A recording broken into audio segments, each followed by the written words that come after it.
pledge allegiance to the flag of the United States of America, and to the republic for which it stands, one nation, under God, indivisible, with liberty and justice for all. Thank you. Thank you, Julie. May I have a motion to approve the agenda? I move that we approve the agenda as presented. Is there support? I support that. Thank you, Julie. Mr. Bucky? Yes. Thank you. Mr. Dracos? Can you unmute yourself, please? Yes, thank you. Thank you. Ms. McQuiston? Yes. Ms. Mermel? Yes. Mr. Singer? Yes. Mr. Taylor? Yes. Mr. Weedman? Yes. Motion is approved. I'm guessing there's no public participation this evening? None. Okay. Thank you, Birgit. All right. So this moves us to night number 2, interviews number 3 and 4. And we first welcome Vanessa Keisler, the Deputy Superintendent with the Michigan Department of Education. So, Julie, if you'd allow her to come in.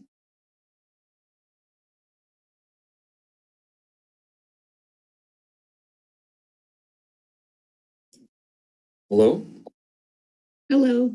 Good evening. Welcome, Ms. Keesler. Hi, everyone.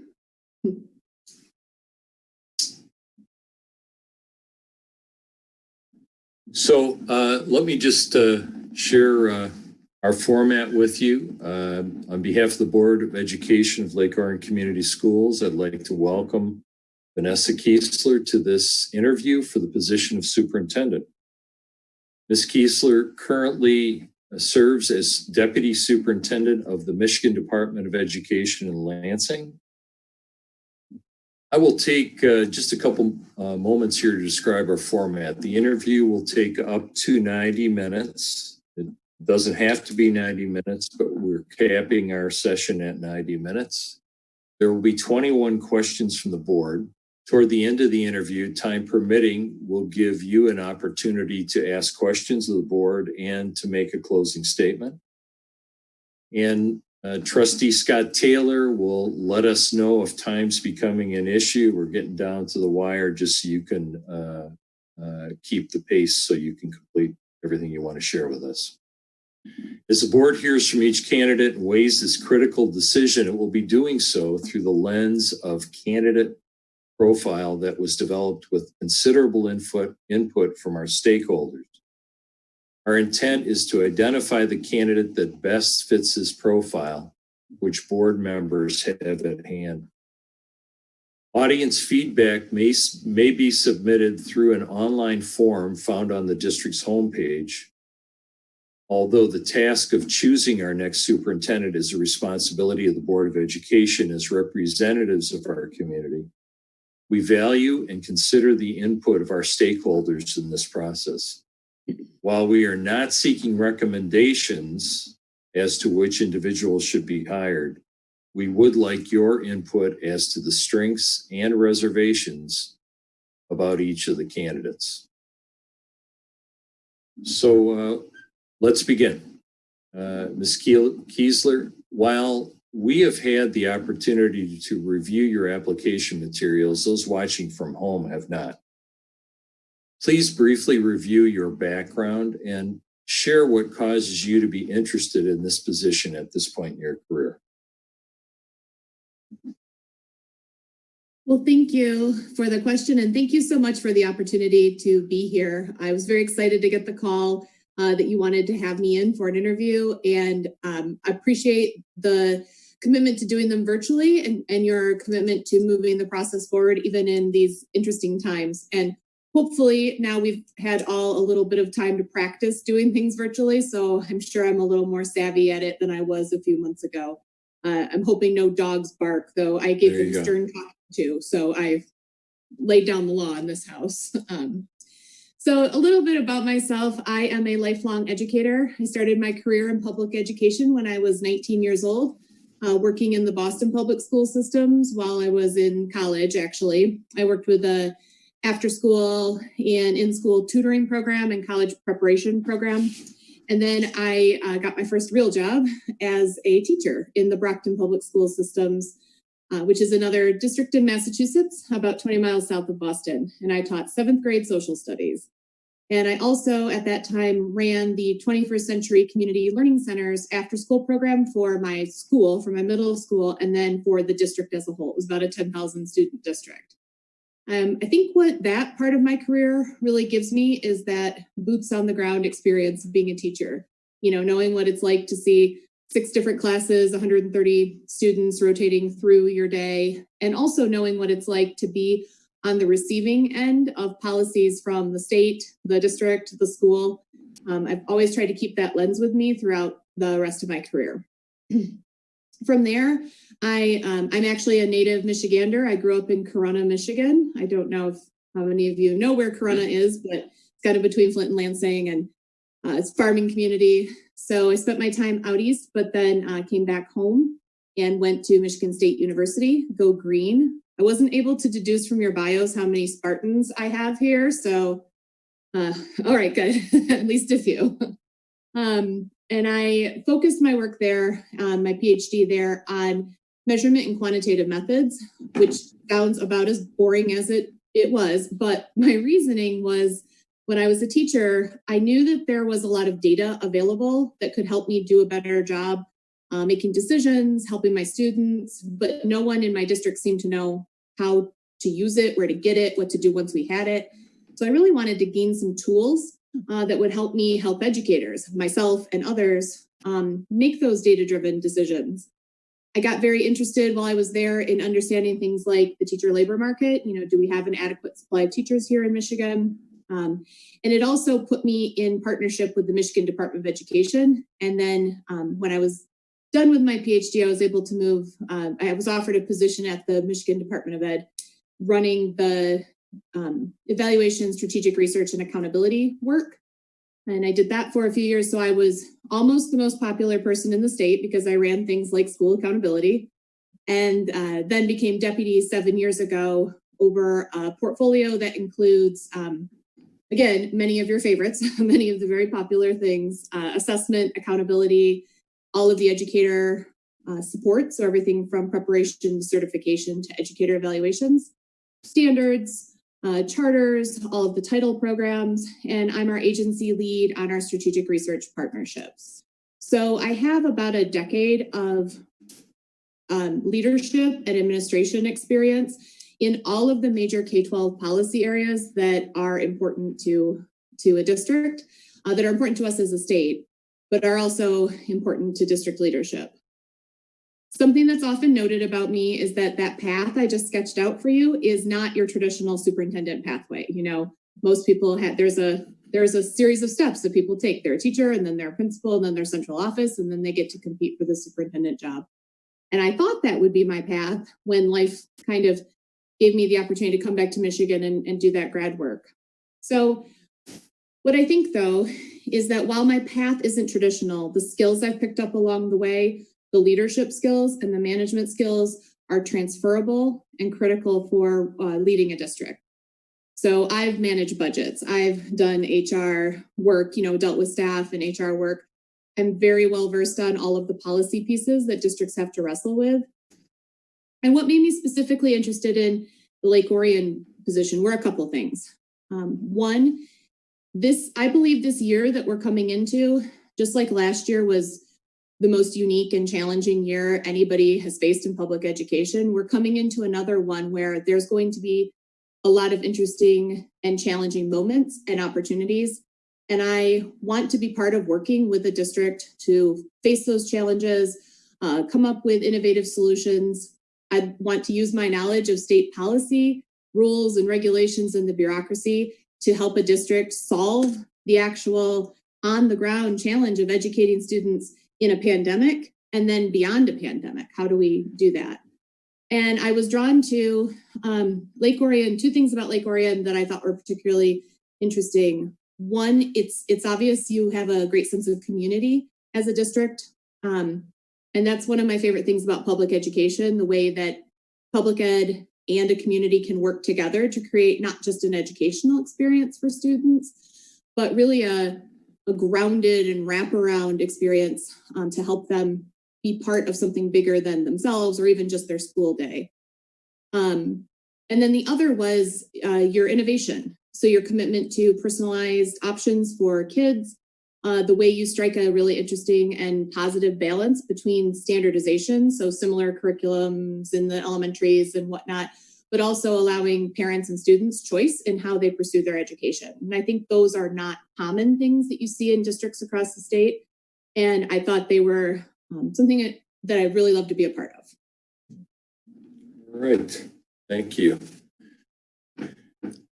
Given the immediate challenges of being ready for COVID-19, the coronavirus contingencies, and what is likely to be a significant reduction in our foundation allowance, among other more typical challenges, please tell us how you would hit the ground running on July 20th and ensure that we're fully prepared for a positive and productive school year.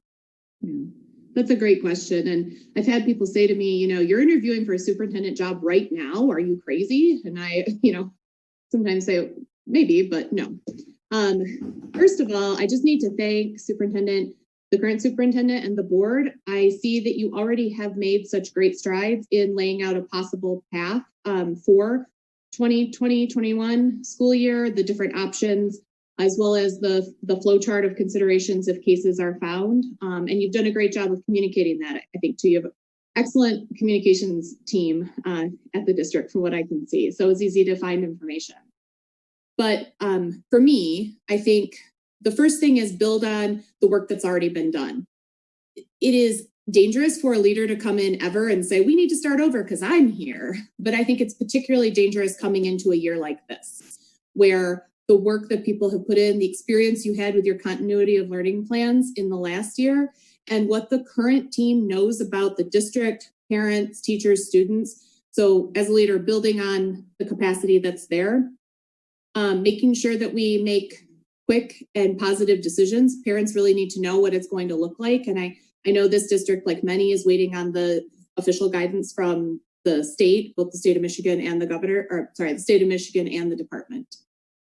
I do think this is probably my most unique thing in your very strong candidate pool.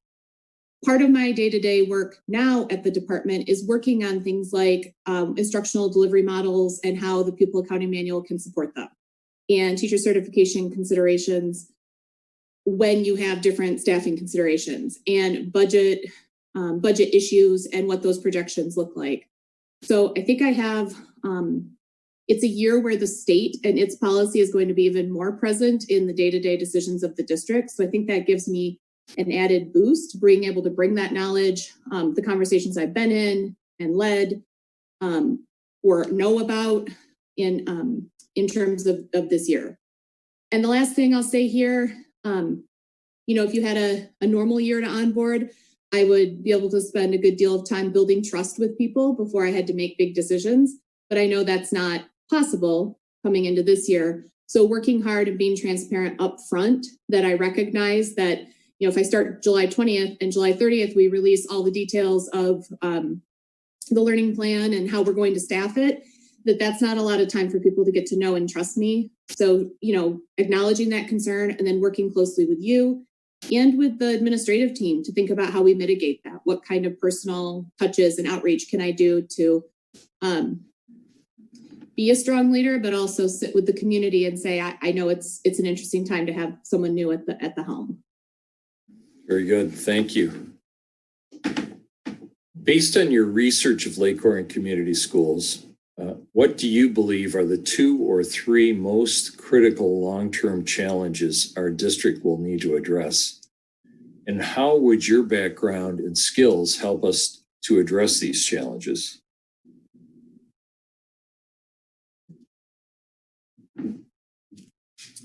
So I think we have to do 2. I think one is making sure that the models and the options and the education that we're putting in place really is reaching all of our students. And the second is, how can Lake Orion be part of statewide conversations on policy, advocacy, and your legislative outreach?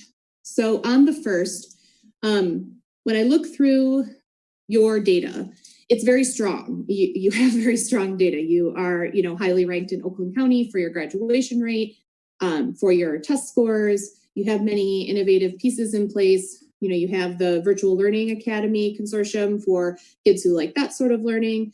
You have lots of choice in model. And I think that's all very positive foundation. Digging into the data a little bit more, I found that there often is, there's divergence in outcomes when you look at gender or race or socioeconomic status. And so I think when I see a district like Lake Orion that has such great capacity and great strengths, it's how do we elevate, escalate, accelerate, whatever the right verb is there, and hone in on the kids who aren't having the outcome that we want. And I think asking, in light of what's happening and what's been happening in the world, but the focus on it that the George Floyd situation has brought to many of us, also asking, to what extent do we have barriers that we've unintentionally put in place as a district, or ways that we have not succeeded in creating an inclusive and supportive environment for our students? I'm not saying you do or don't have that, but these would be the questions I would want to understand. All you can see from the data is different outcomes. You don't know why. So understanding the why and being willing to have hard conversations about how we address that would be critical to me. You have your strategic plan. It looks like it's relatively new. So again, digging in and saying, how is it working and for whom? And then how is it not working and for whom? So I think, again, for a district like Lake Orion, I don't think it's your challenges are so many. Where do we start? It is build on the strengths you have, but make sure we get our programming to be more effective for all of our students. And I know that's in your mission, vision. This is built in through what you say. So I think there's good capacity there. And then I was very intrigued to see that you had legislative advocacy listed as a specific goal of your district. I very much support that. Having spent as much time in Lansing as I have, legislators listen to districts, they listen to constituents much more than they do department staff or whomever. So I think those are two of the big challenges. On the first, I think my skills, the two things I would bring is I am very good at looking at and understanding data and information and asking for more data and information. Not just what we can quantify in kind of the nerdy research way, but also things like student voice and parent voice, data from surveys, how we can integrate that, listening in focus groups, that kind of ability to put together a plan to integrate a lot of information. And then to work with I have a lot of experience working with teams that once we've identified the problem, how do we implement targeted solutions? And again, I say targeted because I see all over your website lots of solutions, lots of hard work. So where do we need to fill in the gaps?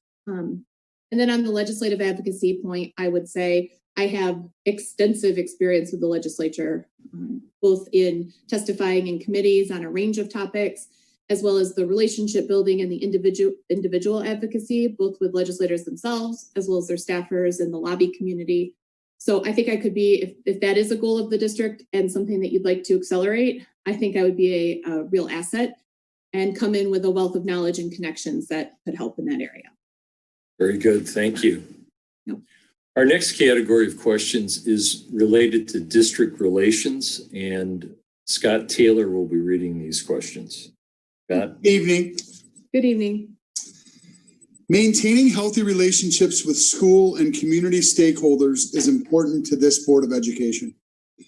Please share with us how you have gone about building and maintaining successful relationships with all members of the school community. Yeah.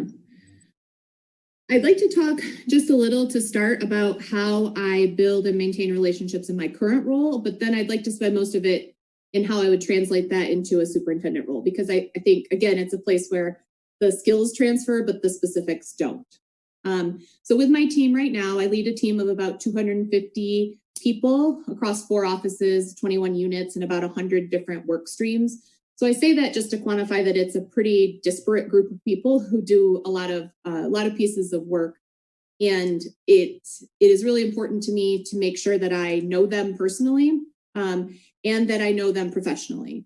So just briefly, I do things like personal communication, walkthroughs, spending time learning about asking people to share with me, teach me their job, in essence, teach me their work so that I can always privilege and prioritize their knowledge about what they're doing. And then being very present as a leader and accessible. So translating that into a school community or a school setting, because again, it's different. I think the first step to those strong relationships as a superintendent and as a district, but as the superintendent, one is visibility. I think visibility leads to better accessibility and connections. So being very present in district life. It's, again, this question's a little weird right now when it's like, we're not all together anywhere sometimes, but present on the virtual version of those places. Or when we get back to normal someday, being at the athletic events and the fine arts events and the PTO meetings, and as well as around during the school day. So just being in a place where people can see me and know that I'm there and listening. This is a little silly, but I mean it. I noticed you have a wonderful spirit wear store. So I would be sure to load up on my Lake Orion spirit wear. I was actually very excited. Very cute designs. So I love spirit wear as a parent, but I also think as a leader, it's a great way to say all the time, I'm Lake Orion, I'm here. I want to get to know you.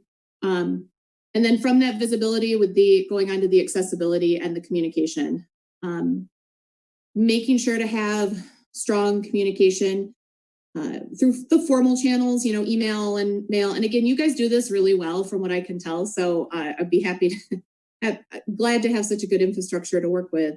But then making sure to have those personal outreaches through social media, Facebook and Twitter and whatnot. My kids keep telling me I need to get on TikTok, but I don't know about just yet. But if we have to, we'll go there.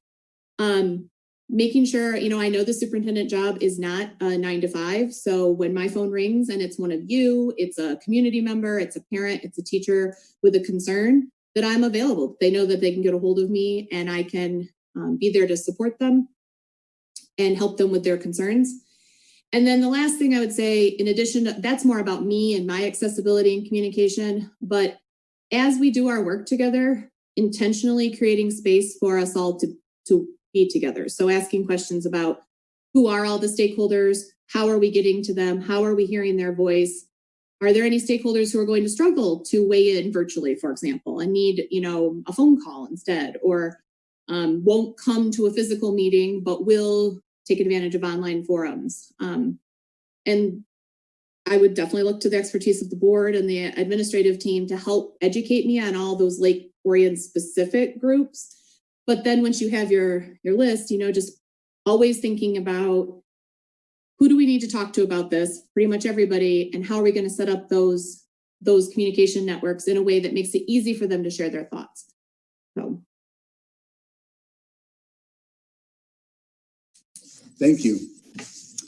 Next question. Please describe how you have successfully engaged district stakeholders, including those directly involved with the school district as well as others in the community, and share how this was a benefit to your district.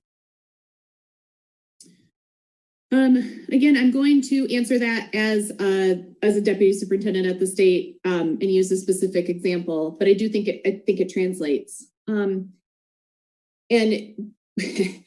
you may think this example is about to be really boring, but I will try to make it as jazzy as I can. In 2015, when the federal government reauthorized the Every Student Succeeds Act, I was the deputy in charge of putting together our plan. And one of the things that was really important about that plan was that we needed to engage all the stakeholders. And by that, it was all the stakeholders in the state. So the traditional kind of, we call them in Lansing, the alphabet soup groups, the MASAs, MASSB, all the associations. But beyond that, parents, civil rights groups, we needed to work with the 12 federally recognized tribes in government to government consultation. we needed student voice. We needed to work with the legislature and the governor and the philanthropic community.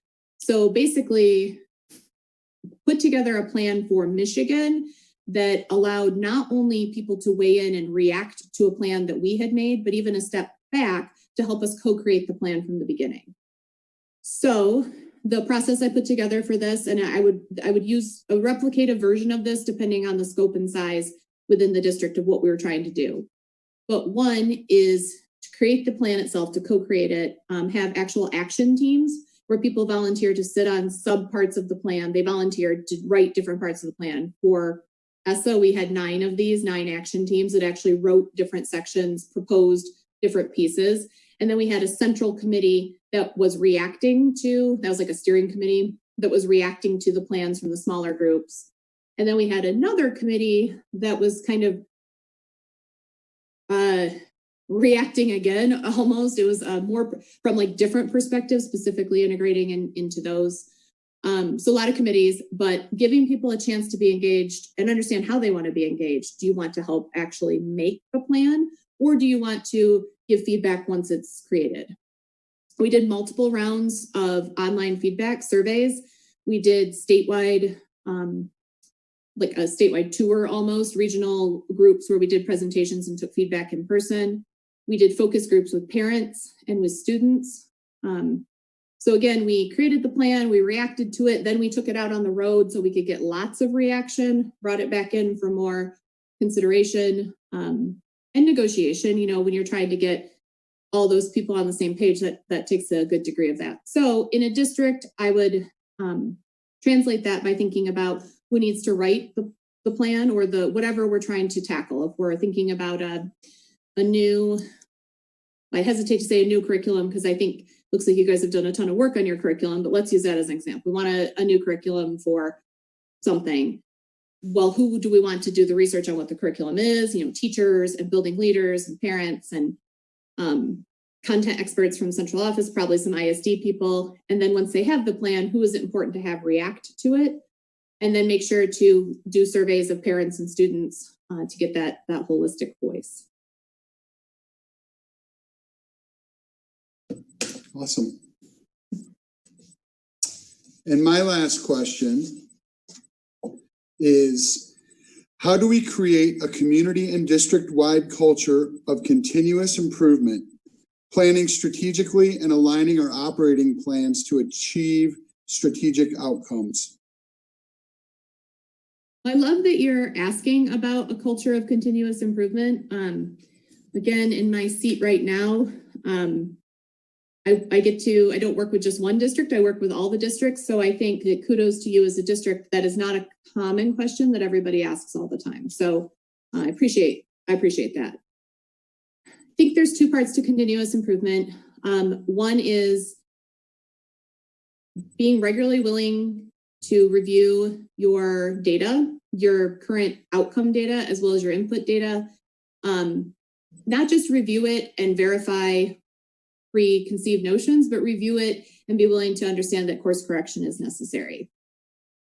I have been, as deputy, one of the main projects that I'm lead for is the Michigan's integrated continuous improvement process. So it's our rebuild of the school and district improvement process.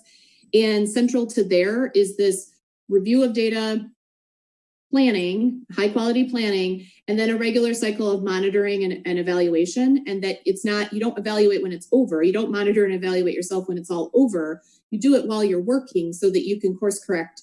Too much of education is postmortem. You know, well, we look back and that didn't really work, but we've been doing it for 5 years. So I think that commitment to that regular review of data and a monitoring and evaluation framework. And then I think engaging multiple voices, but specifically students. I think we under ask in education. We don't ask our consumers very often, like, how do you feel about what's going on? What do you think we're doing right? What do we think?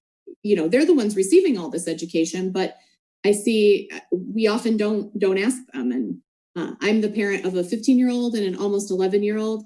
And, of course, because I'm their mom, they never hesitate to give me really candid feedback on what I'm doing wrong in life. But when I sit and ask them about the education system and their insights about how they feel their district could help them better, they're really smart. It's really smart. So I've seen a lot of districts do more work with student voice, student surveys, student focus groups. So I guess that all falls under culture of continuous improvement, regular review of data, monitoring and evaluation, and lift up in that data, lift up how it's going for our end, people using our end product. And then just that commitment to change, something at the department that we do after most projects is we sit down and we say, what went right that cycle, these things. Okay, where do we really blow it that cycle? What did we do poorly with that grant? How can we do it better? You have to have trust. That can be a hard conversation to point out your own failures and others. But I think if you build good trust and you can have that conversation absent, accusation or passion, it really helps you as an agency get better and better, or as in this case, as a district, get better and better. So trust and a culture of feedback and willingness to use the data to help drive our improvement. Thank you very much. Thank you. Our next category of questions is related to political awareness, and Trustee Nate Butke will be asking those questions. Hi, Ms. Keisler. Nice to meet you. Thanks for taking time to talk with us tonight. You mentioned in your comments 2 questions ago about the Every Student Succeeds Act. Would love to get your perspective on the impact you feel it is having on Michigan school districts. Yes. So how much time did you say we had for this interview? I'll try to limit my comments. Federal accountability policy for far too long has focused on labeling and sanctioning. With the intention, it's label, sanction, and support, but we rarely get all the way to support. Support is underfunded. Support's not the political piece. So, again, I've worked in accountability, which is not the only part of ESSA, but it's really the part that gets the most play because it's the part that people, the same thing under No Child Left Behind, AYP got the most play, priority focus. Like these are the things, they're not all that's in the act, but they certainly get the lion's share of the attention, unfortunately, because accountability shouldn't be what's driving. What should be driving is teaching and learning and the interaction of students and teachers in the presence of content and the social emotional supports and wraparound services that we need to provide Michigan kids so they can be, like your mission statement said, they can be ready for the challenges of today and tomorrow. So nothing about federal policy really supports that right now. We have tried in Michigan under ESSA to develop the partnership district model, which prioritizes for those districts who have that persistent low performance as measured by these systems, which has its own flaws, which I can get into. But once you're identified, stop thinking that the labeling is going to change anything and recognize that there needs to be a series of systemic supports that go beyond the school and reach into the community to help these districts reach their outcomes. If they could have fixed it easily, they would have. They're struggling with really, really systemic challenges. I think federal policy around assessment and accountability does not take those realities into account. ESSA is better than its predecessors, but it's still fairly restrictive. So I think then as a district, like if I were to transition to a district, I would, and I think about Lake Orion too, I would make sure that we were working hard on our standardized assessment. Let me take that back. I would make sure that we were working hard on the educational opportunities we are delivering to our students. And I believe then assessment follows. I would also want us to be regular participants in the conversation about the ways those systems do reflect what's happening and do not. Many accountability systems are reductive. They reduce a school down to a couple factors. Again, our most recent one, we've tried to add more factors in, but it's still very challenging. And then I wouldn't advise that we get overly hung up on it as a district. I think we do our best. We use those as pieces of data. The Lake Orion is much more than its index score or its scorecard rating. It's much more than that. And so I wouldn't say don't care about it, but I also wouldn't say care exclusively about it. I also, one last thing, sorry, trustee, but Key, this was a fat pitch right across the middle of the plate for me. So I think in Michigan, with the schools of choice, we have much more open schools of choice and charter policies than most states. So the impact of that negative labeling and sanctioning on student enrollment was more destructive in Michigan than other places. That being said, I think Lake Orion is open to schools of choice, and I think schools of choice should be used appropriately to offer opportunities to kids who want to be part of the great things we have going on here. But I think that was one of the major negative unintended consequences of federal accountability policy, that kids left districts and the money left with them.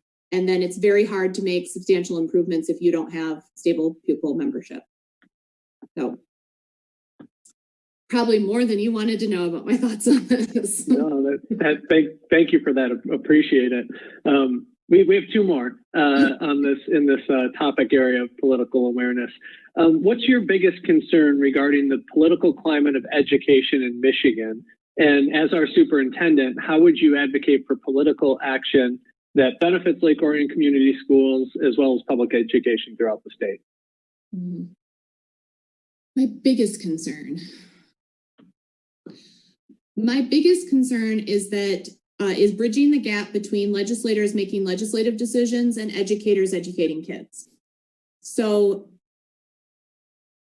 and the current group of legislators has much, not all of them, but there are more people who want to listen than some of the prior groups. But many of the laws that districts are living under right now were put through by legislators who had a certain view of education that I don't believe was informed by actual education. And so what would I do? Again, I love that you already have a legislative advocacy arm or component to your district. I wish more districts, I think some districts think, well, we're not a giant district, or we're not one of the, big ones. We can't do it. But the Lake Orions of the world need to be active with your legislators and be active in Lansing. So I would jump right in with what you have going. Would certainly want to devote my time and expertise to carrying that message. Would love to bring my connections. So again, I know many of these people personally at this point from my time at the department, and I'm not shy about saying, hey, remember me? Now I'm someplace else, but you still need a meeting with me, or with my, presumably you have somebody who's a lobbyist on staff, or whom, again, I'd have to get a lay of the land. Oakland Schools is great. Their lobbying efforts are great. And I've worked extensively with them over time, not always on the same side of issues, if the department Oakland Schools didn't agree, but again, really saying to their lobbying team, what can we do and how can we bring this forward? But yes, if educators don't speak up more with legislators, we're going to continue to get laws that are tone deaf about what's actually happening in districts and in schools. I would most like to see us actually change some of our laws, like the educator evaluation law and the read by grade 3 law. I think those are two that are particularly, educator evaluation is, while it had a good intent, probably when it came about, it is a paperwork burden that is not helping anybody do better as a teacher. Even though helping teachers do better is a really important goal that we should pursue as a district, but that law is not strong in that area, and has, teachers often cited as something that makes them unwilling to be in the profession, and we cannot afford to lose more teachers from the profession. And then the read by grade 3 law, while it's been critical in getting some momentum in the state around literacy, the department has never, and I have never personally supported the retention piece of it. We know that's, again, a reductive, punitive policy enacted on kids that's not supported by research. So. Thank you for that. You touched on this and would love to dig a little deeper on the impact standardized testing has had on teacher accountability and our education system in Michigan. Yeah. So you are going to think, this is the assessment deputy, she's going to give a different answer. But what I think statewide assessment is really good for is understanding at a system level, big ideas about how we're doing. So how's a building doing? How's a district doing? And how can we take that data to course correct and self-improve? Where I think these tests and I have said this actually in testimony, so the MSTEP and its predecessors were never built to do teacher evaluation. When federal education policy tied the requirement that you use state assessments for educator evaluation, and states enacted laws to put that in place using value-added models, which were, kind of a sleepy research tool that were good in small samples and in certain things, and said everybody needs one. The test is just not designed and supported for that. And when you use a test for a purpose it's not designed for, the outcomes are inappropriate, they're invalid. So we do not actually advocate that you use MSTEP in your educator evaluations. I think the tie that tried to be made there did more to hurt both assessment and evaluation. We could have pursued a high quality educator evaluation system, and we could have continued to pursue a high quality balanced assessment system. But once you link the two, people were appropriately afraid of using data for this purpose, and it was bad for both. So again, I do believe in assessment. I believe yearly summative assessment is helpful. I don't think it's the be all and end all, but it gives you data. It also gives you data, to your point about legislators. There are certain legislators who, if you can't show them some hard data from something they believe to be an objective source, they won't listen. So, but I think summative data alone, without benchmark data, without formative data closer to the kids is, use your analogy. It's a stool with one leg, or it's a triangle with one angle, or whatever. It's just an incomplete part of the picture. And again, do not support using them the way that federal policy and state law have suggested they be used for teacher evaluation. Data from teacher evaluation should, if you're going to require data, objective data in teacher evaluation, it should come from sources far closer to where the actual instruction is taking place, that are more able to pick up the nuance of what's happening. A yearly summative assessment is not appropriate for that. Thank you. Appreciate it.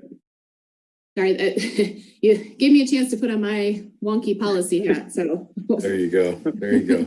Love it.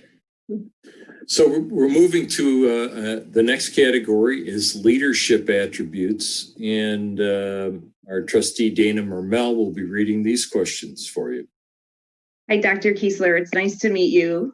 Thank you for your interest in Lake Orion. The first question I have is, please describe your typical style of leading and talk about situations in which you might vary from that style. So my typical leadership style is this isn't just a buzzword for an interview. It's real. It's very collaborative. Again, I watch this happen in districts. I've seen it happen in different situations where the new leader comes in and they're like, well, I've got this plan and I've got this way we make a plan and I've got these ideas. We're going to do them.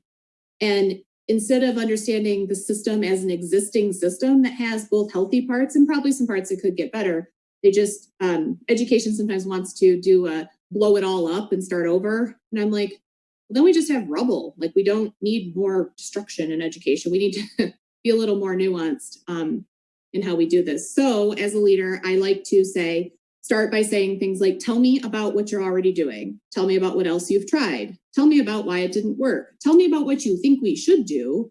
Give me the pros and cons. I like to empower my team. A lot of expertise sits in a lot of places other than the top chair. And as a leader, you get further. What's that adage? Like, you want to go fast, go alone. You want to go far, go together. It's a little cheesy, but I think it's accurate. To think that I have all the best ideas and the only best ideas is just not true. So I want to always get the best ideas out of my team and create a culture where we can say to each other, I think that idea is really terrible, both, up and down the bureaucracy and laterally. That's not always easy, but with my team now, I ask those questions and then I model letting them tell me my ideas are terrible, and they do. So, but that if we move forward with an idea, I know they didn't just say it was good and then later be like, well, we knew that was going to fail. So that's the kind of leader I tend to be.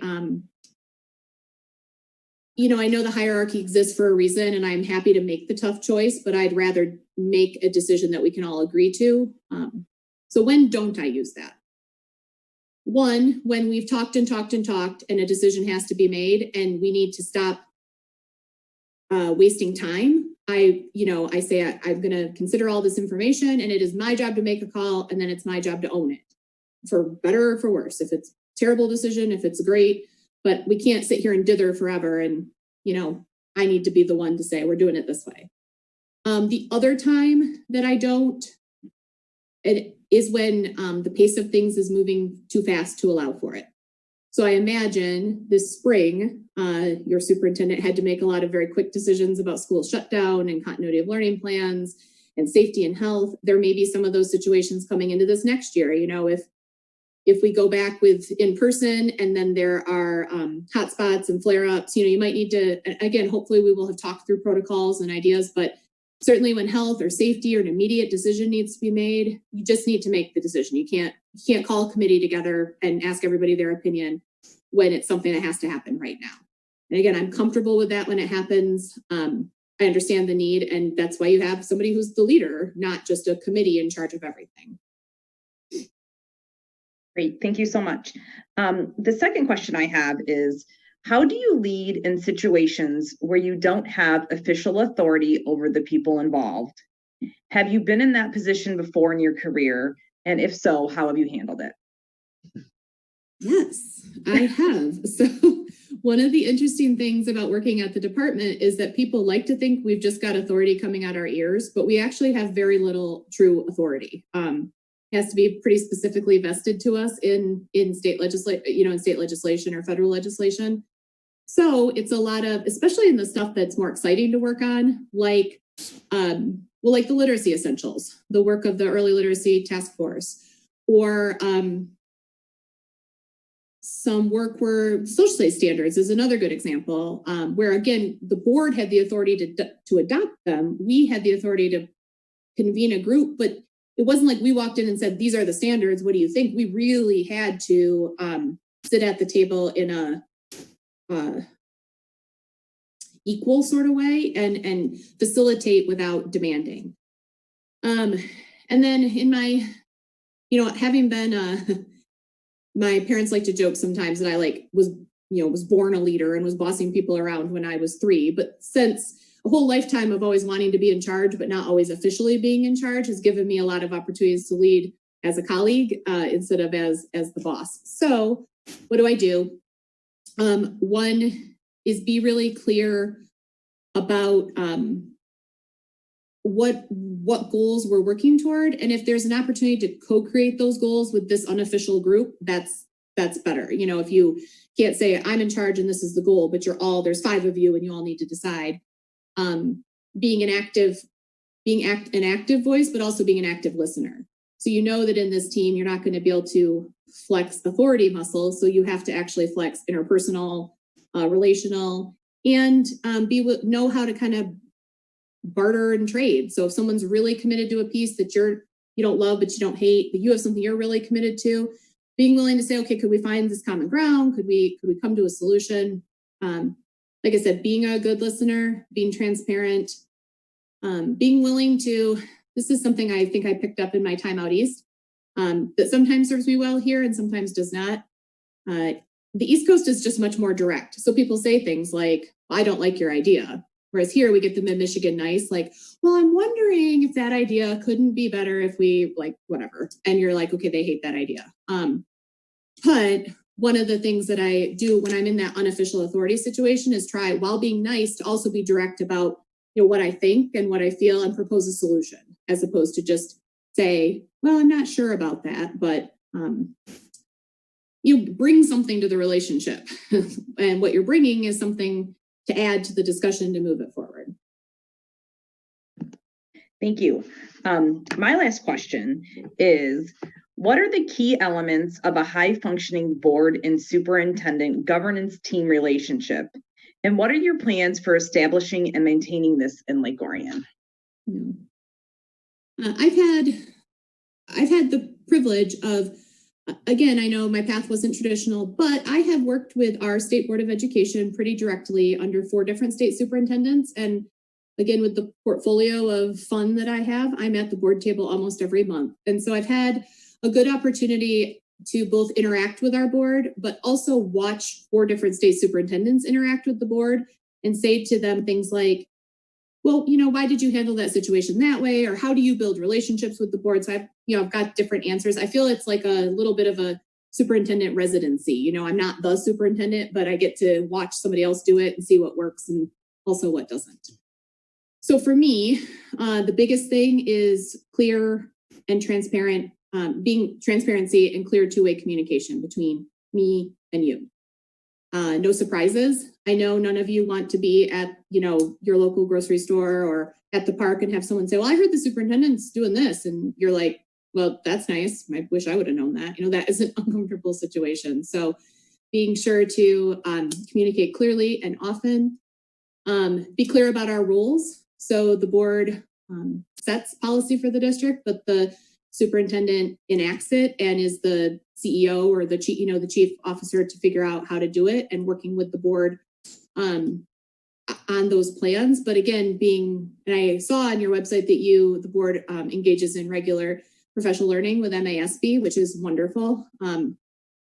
So everybody doing their job in the governance of the district, as opposed to trying to do each other's jobs, is important. And again, if we aren't doing our respective jobs, that transparent two-way communication and relationships help to have the conversation and say, can we do this better? How would I build it?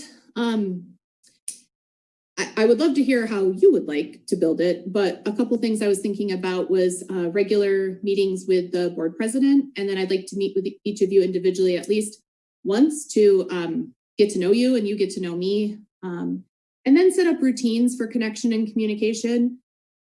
I hesitate to say exactly what those are right now because I think it's important that we co-create them a little and we understand what will work. So, I don't want to subject you to a weekly email from me if you're like, don't email me every week. I'd rather have some other sort of update. But whatever it is, that it helps support those first goals of transparency and two-way communication.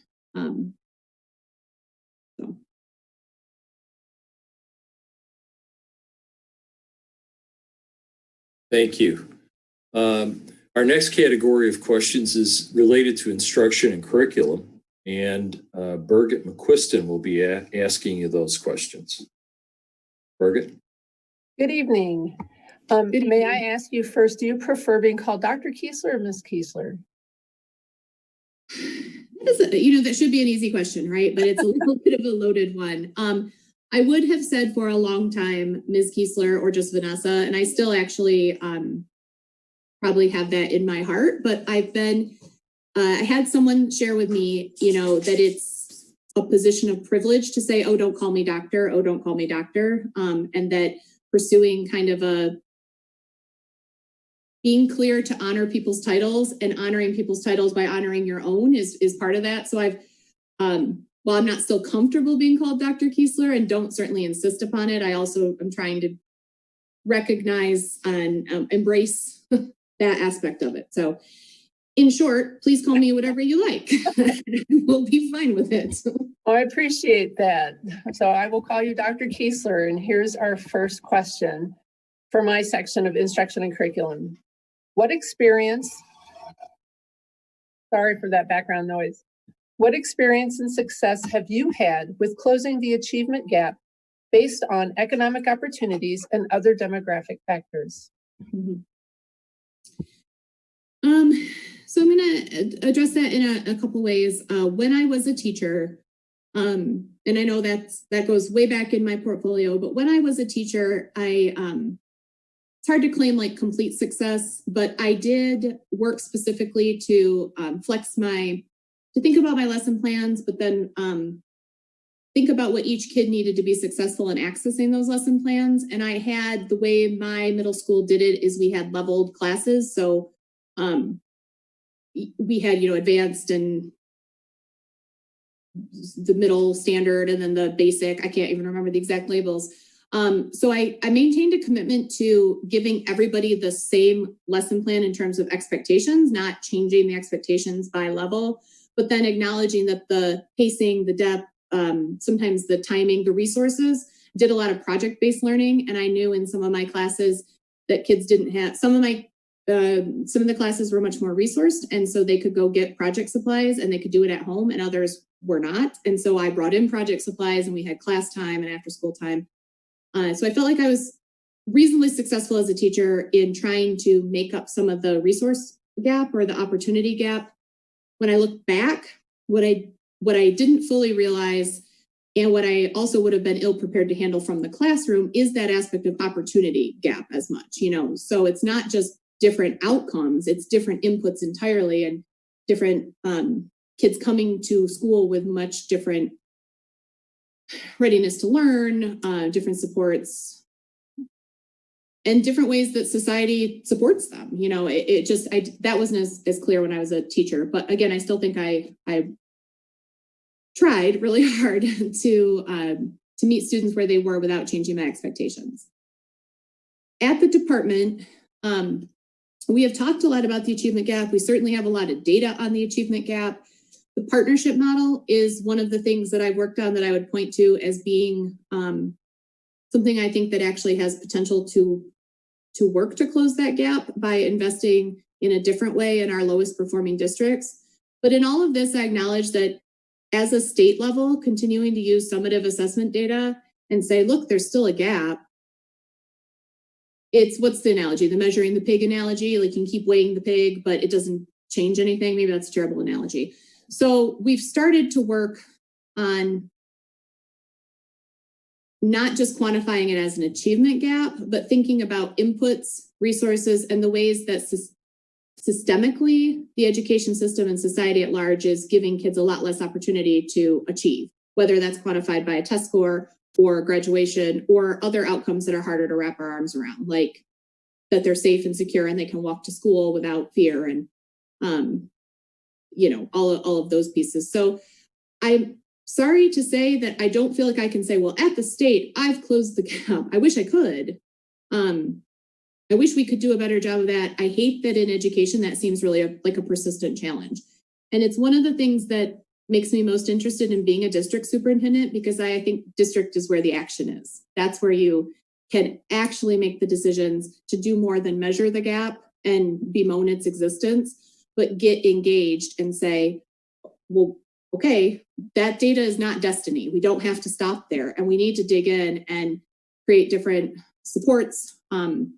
Be willing to say that some of our programs or language or outreach or whatever is disadvantaging kids in ways we probably didn't intend. I don't think most educators put programs on the ground intending to leave kids behind, but we know that happens anyway. So that laser focused commitment to saying we have to get to all of our kids, no matter how many options we have to put on the table, no matter how many supports we have to bring, we have to do this for everybody and stop just seeing an achievement gap, get in front of it and change the opportunity and access, close that gap, and then you'll see the data follow.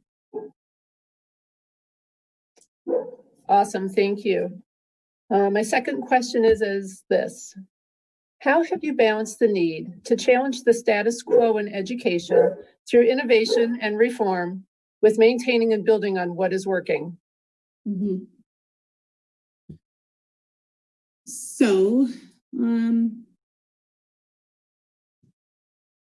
I think, so I'm going to answer that in two ways. One is, I think that at the state, one of the ways that that I have challenged or been part of teams that challenge the status quo and work toward innovation is trying to, again, it was a little wonky, but thinking hard about what are the levers that the state can pull. So the levers available to change education outcomes are different at the state level than the district level, than the classroom level. Sometimes what happens in the system is people at the state try to pull a district lever, or district people try to pull a classroom lever, and that's the wrong lever. So what do we have at the state that we can do? We need more flexibility in the preparation, certification, and placement of teachers. So I've been leading with my team an effort to think differently about what teachers need to know and be able to do and how they demonstrate that. And over time, that's a slow process. That's not like we change it and tomorrow every teacher is trained differently. Thinking creatively about, I mentioned this before, but thinking creatively about what can actually happen in terms of instructional delivery models through current pupil accounting rules. So it's not even like change the pupil accounting. It's like say, okay, we could do this, this, and this, right? Or if this was tweaked just a little bit, districts could do this. So trying to, and keep an eye on what we have authority to change. So if it has to be a legislative change, that's a much slower and harder process. But if it's something we hold in administrative rules or it's superintendent decision, we can do more. So thinking about opportunity, places where there's opportunity to change the status quo, while advocating for big change, like bigger change, something like I said earlier, I would love to see personally, and the department would love to see the read by grade 3 law repealed and the EdiVal law repealed. But if people won't bite on that, what can we change? Well, we can suggest that we change we're doing legislative advocacy right now to remove the requirement to use MSTEP, for example. If people don't want to get rid of the whole law, can we give them something else? As a district, so the second way I want to answer it is, as a district person, I would want to, I'd want to build good trust and spend time listening and educating myself. And in my 90-day plan, I had a whole learning component, and I really do mean that. I wouldn't come in and say, here's where we're innovating tomorrow, because there's a good chance that that's not innovation. It's just a bad idea. But then once I had a better lay of the land, I want to see us build on what it looks like to me to be a record of innovation, to do more. And talking with the team and saying, okay, how on board are all of you? Who's likely to be on board? Who's not on board? And being willing to have those tough conversations with people who want to have the status quo and say things like, and I do have a good deal of experience with this at the state. I'm often the person who says the thing nobody really wants to say, or the tough fact. So say, I understand that you prefer the way we've been doing it, but we've done all this background work and we need to change. And here's how we're going to change. And can you be on board with that or not? Again, I sense in the district a great deal of commitment to innovation. So I don't know how many of those tough conversations I'd have to have, but sometimes you got to help people get over the hump and see something new that's coming. Okay, thank you for that. And the final question for curriculum and instruction is this. How have you addressed the needs of college readiness while also providing high quality, relevant, career-focused opportunities for students? I think this is a great question. I think this is a really big area of opportunity for districts right now. It's been a pendulum. So there was a heavy career focus, and then it was all college, all 2- and 4-year college, and that was it. And anytime it's all anything, that's not working. We have to recognize that students need to take steps after high school, that a high school diploma alone is not sufficient in today's world. Again, I keep thinking about your mission statement, educating our students for the challenges of today and tomorrow. A high school diploma is not sufficient for the challenges of today and tomorrow. But what kids do beyond high school is not one size fits all.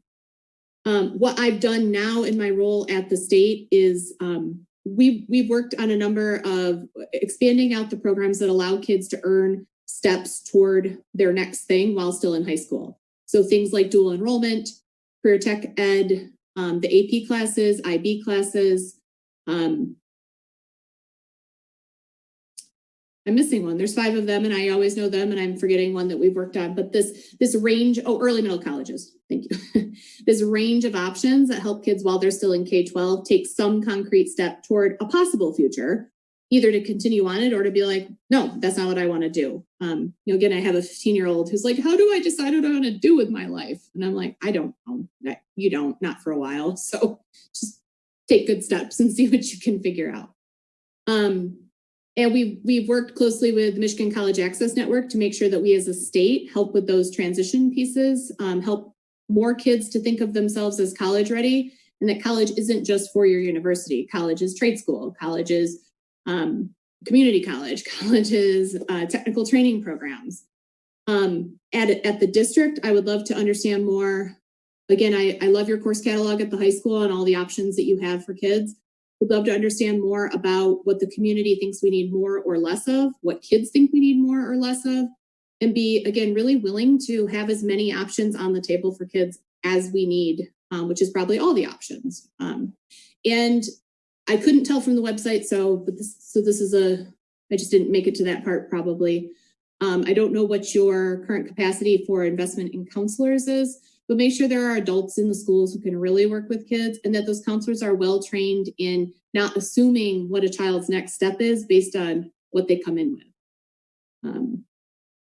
So we have all heard the horror stories of people saying, well, my college counselor told me I couldn't even go to college. And now I'm, the former state superintendent, Brian Whiston, said he had a high school counselor tell him he just wasn't cut out for education and wasn't going to make it very far. And then he became state superintendent. So obviously there's many counselors who do a wonderful job, but making sure that we have good training for staff and resources for that. All right, thank you. Thank you, Birgit. Our next category of questions is in the area of finance, an important one, no doubt. And Trustee Treasurer Jake Singer will be asking those questions this evening. Good evening, Dr. Keesler. Good evening. Please describe your experience with budget development and financial management, including making difficult budget cuts. Mm-hmm. So the bulk of my experience with budget development is from the state. And budget development at the state level is an 11-month process. And I know it parallels in a lot of ways how districts have to work with budgets. So at the state, what we do, and again, I'm involved in all of these pieces. I am not the deputy in charge of finance. So it's more of the content piece of the budget development as well as the details, as opposed to like the actual budget development. But first step that we always do is we say, what are our key priorities for this year? What do we really need to invest in? I always think that's an important question for a district too, especially coming into a year where there's, big projected cuts, to say, what are the things we just can't cut? What is most critical? What are our most important pieces to keep moving? The big rocks analogy, what are the big rocks that we have to make sure we have? And then moving forward, start to understand the sources of revenue. So again, at the state, it's revenue estimating conference and any projected cuts. I think at the district, it's much the same. I know you all are waiting right now on the state budget, which is delayed this year, which is a source of stress for everybody, but also an understandable thing given the realities of the COVID-19 situation.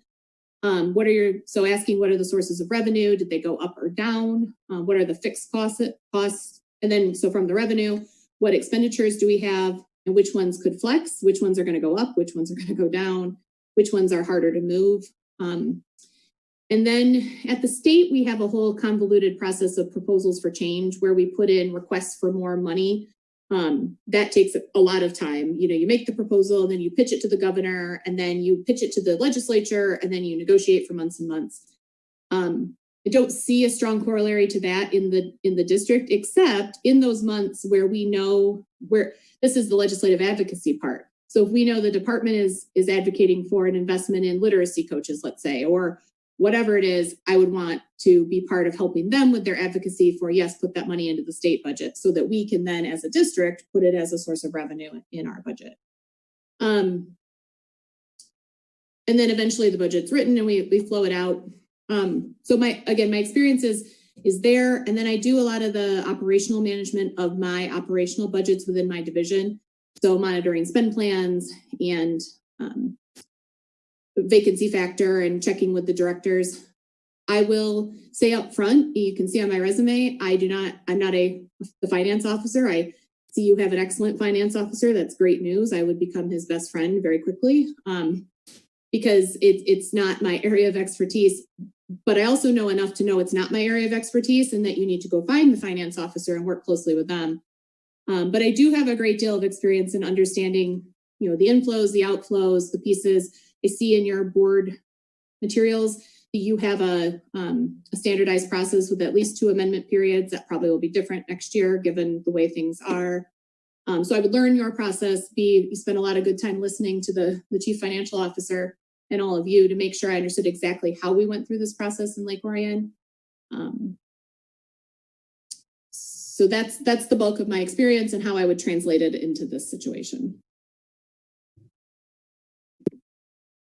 Thank you. What opportunities do you believe budget limitations present In tough financial times, what are your 3 top priorities?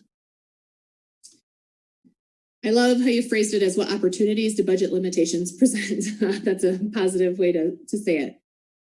My top priority, my number one top priority, and I believe this would be true of the board as well and current leadership in the district, if I'm right, based on what I've researched, is to preserve services close to students first. So you start with cuts the furthest you can away from students. So you need teachers, you need support for students, you need students to have great instructional experiences, but also great. So my second priority would be, we don't just automatically start cutting extracurriculars and arts and music and drama and whatever. I think it's hard to sell sometimes, but between what the research shows us about the importance of those things in not only the academics of kids, but their social emotional health. And what these last few months have shown us about the profound disconnection that can come for students when they don't have their quiz bowl team or their swim team or whatever it is that helps them connect to the community. So my number 2 priority would be, don't just automatically assume we cut all the fun stuff, no matter what. And the third priority would be to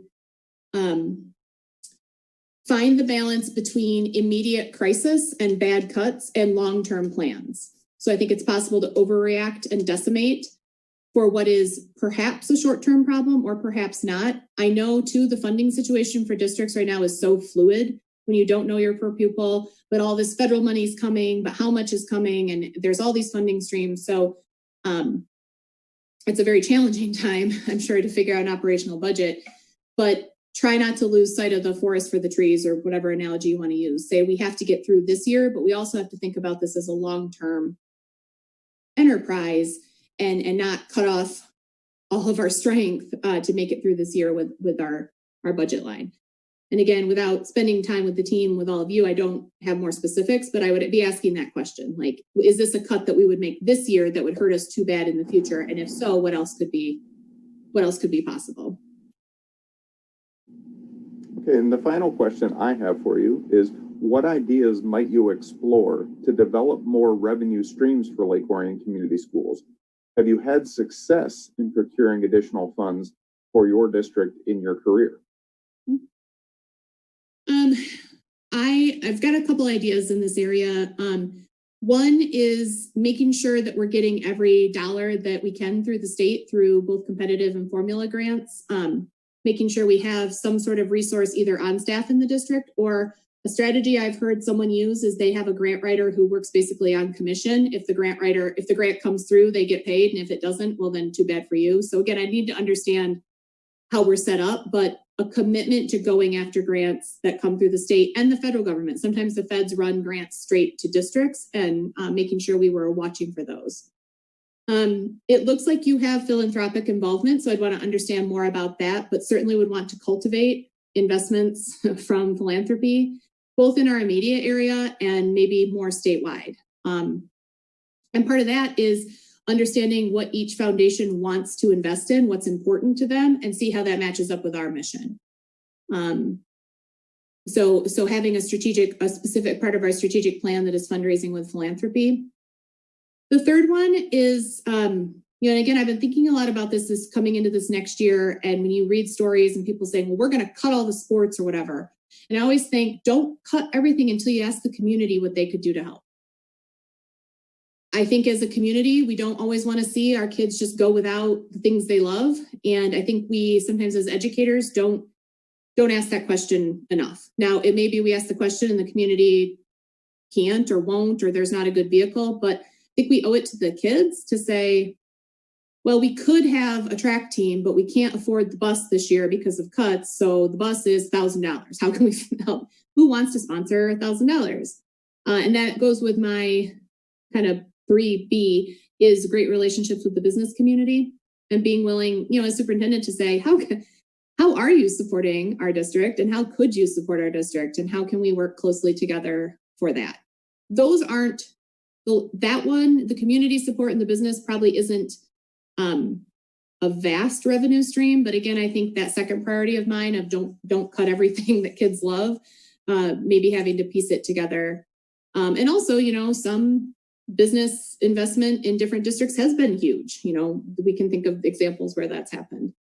The last one, I'm sorry, I did not have enough of a chance to dig into. I see you have some sort of community foundation that I imagine does fundraising and whatnot. So just understanding that and how it works currently and how we could elevate or escalate that. Those are probably my main brainstorms, but now you've got me thinking. I'm trying to, you know, other sorts of partnerships with other districts or the ISD, you know, something there, but I'll stop. Now I'm just thinking out loud and that's not great for an interview. So those 5 are probably my main brainstorms. All right, thank you. And then our final category this evening is related to staff and personnel. And Trustee Steve Dracos will be asking you those questions. Steve? Thank you. Well, nice to meet you, Dr. Keisler. Nice to meet you.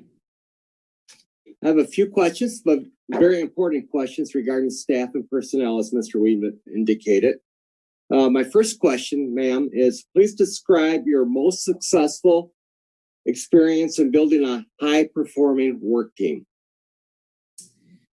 I have to say, the team I have right now is, in my career, the best team I've had.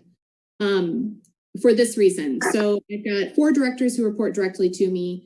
They're all people who are deeply expert in what they do, but they're also people who are built into the vision of what we've been, or bought into the vision of what we've been trying to do in my division.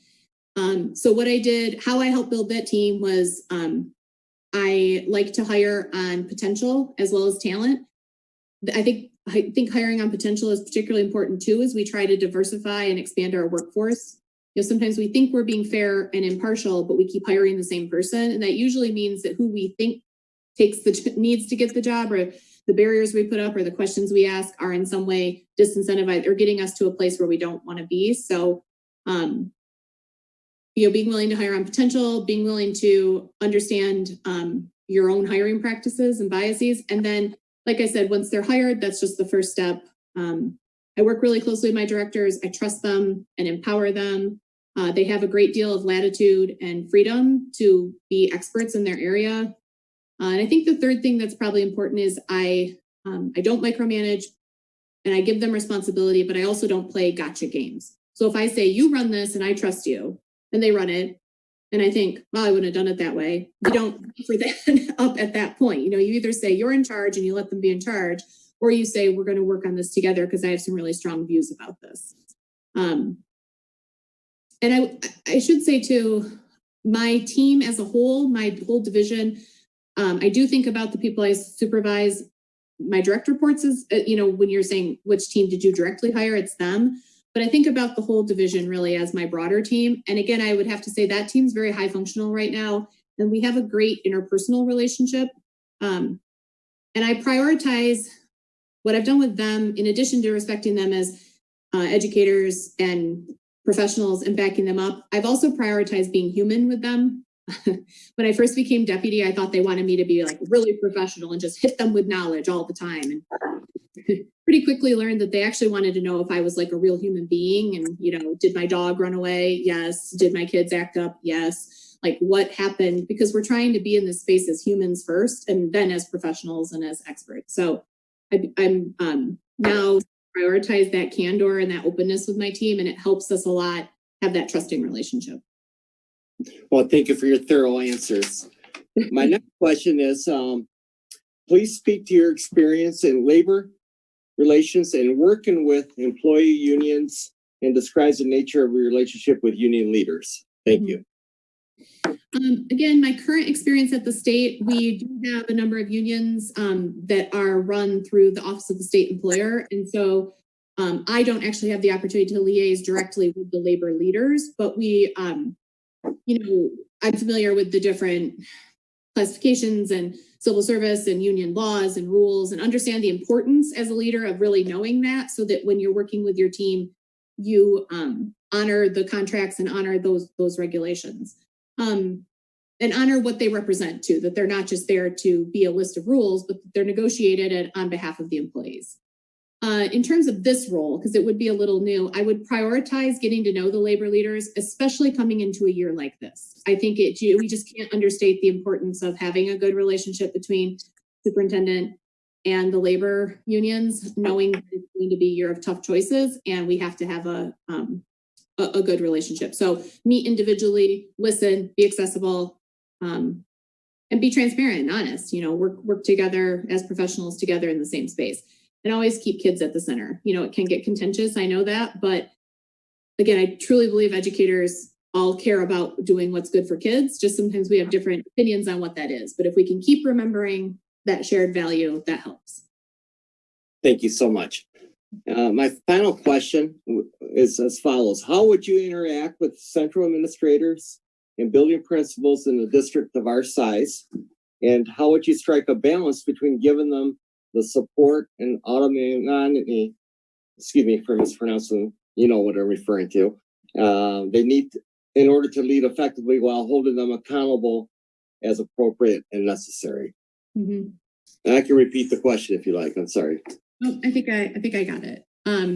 So again, when I'm looking at the website, looking at your org chart, and then just looking at the work, seems like you have a really strong central office team and a strong leadership team throughout the district. So I would, on the pragmatic side, and then we'll get to the autonomy side, meet individually with each of them, each of the central office administrators. I mean, obviously I will anyway because of work, but specifically take time to get to know them individually, and then with each of the building leaders, and then spend time watching them work and understanding what they do. In my early time at my early time at the district, I would need to prioritize their expertise more. I think until I learn more about how they work and how the district works and how it's stressful to have a new leader come in. So you got to give people some space to show you how they work and get more data points from them. But then over time, I'd use those strategies I've used in the past of relationship building, setting clear goals and expectations, making sure they're clear on them, giving them space to meet or not meet. And if they do meet, give that great feedback. And if they don't, have that tough conversation. So I do think it's possible to not micromanage and be in people's business, but also hold them to a standard and hold them to the high level expectations, even while privileging and prioritizing their own roles as leaders within their spheres of influence. Thank you. Thank you. All right, thank you, Steve. We'd like to take a few minutes now, Dr. Keesler, to provide you with an opportunity, any questions that you might have for the board, and if you would choose to make a closing statement. I think in the interest of time, I will ask one question, and then sure. I have a lot of questions, but I'll ask one tonight, and then we'll share some closing thoughts. So my question would be, and it's actually a question you all asked of me, but how are you thinking? Well, it's related to a question you asked of me. How are you thinking about the challenges of bringing a new superintendent into the district in this time? Well, maybe I should say challenges and opportunities. I think you're right. There are going to be challenges and opportunities with the core team that we have in place. I think it's an opportunity for us and for the new superintendent to come in and meld those ideas together as we explore some territory that we haven't done before. And the flip side of that coin will also be the challenge of doing just that, exploring some new territory that we haven't seen before. I would open it up to the floor to any of the other board members to also respond to that if they wish. Hearing none, we'll just, I hope that answers your question. It's going to be a challenge for all of us, but it represents an opportunity as well. Dana?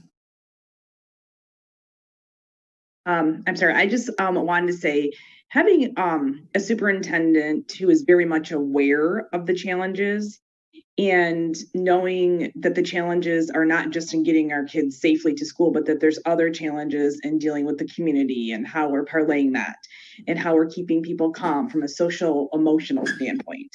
And realizing that, and then being able to have the skill set to hit the ground running, because this is going to very much be initiation by fire. And I don't think it's just a new superintendent, even an experienced superintendent. This is going to be a very interesting initiation period. So just being able to have the skill set and the confidence and the leadership to be able to be like, okay, let's do this. And we're going to do the best we can. And if we have to make some changes because it's not working, I'm willing to say my idea wasn't great. And we're ready to, talk to like the stakeholders and find, new ways to do things. All right, thank you, Dana. Any others? All right. Well, I'll turn the floor over to you for your closing thoughts. So this was a great slate of questions, and I certainly took full advantage of the time, so I don't have much more to offer. But I would say in closing, kudos to you for the work you're doing in Lake Orion, that you have done, the way you communicate to parents and to stakeholders, the options you put on the table for kids, and even the questions here and the point that Trustee Mermel just made about it's going to be quite a year regardless. I appreciate all of that acknowledgement from the board. I do think if it's a year, obviously I would be both a new superintendent for Lake Orion and a new superintendent, but it's a year where prior experience might not be as helpful because it certainly won't look like the last 20 years or the last 5 years. I'm a creative educator. I'm really committed to student success, quantified in multiple ways. And I'm really passionate, and I hope that came through in my interview, about this year, not just getting kids in schools and keeping them safe, to your point, and not just doing literacy and math, although I think that's critical, but the dislocation and the trauma that kids have experienced not being able to be part of their education community, we need to remedy that to the best of our ability, knowing that it won't look perfect, it won't always be perfect, we'll have to be willing to be flexible, and that public health is critical. We don't want our kids and families to be hurt or sick, but we have to keep an eye on what school means to us as educators, to our students, to our families. And I would love to be part of that problem solving in Lake Orion. So I appreciate the time you took to listen to me tonight and all of your excellent questions. And I hope that I'll get another chance to spend time with all of you. Thank you, Dr. Keesler. We appreciate your interest in the superintendent position in Lake Orion Community Schools. The board is interviewing, as you know, 6 candidates. We plan to conduct our second interviews next week, and we'll let you know Thursday night where the process stands and if you'll be joining us again for an additional interview. We thank you for your participation and wish you a good evening. Thank you. Good evening to all of you. Thank you very much. All right, so we are at 7:28. We're going to take that 10-minute time out. And thank you, Scott. He's on it. And we'll resume at 7:38. So let's take a time out here.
So let's invite Todd Bidlack in to join us.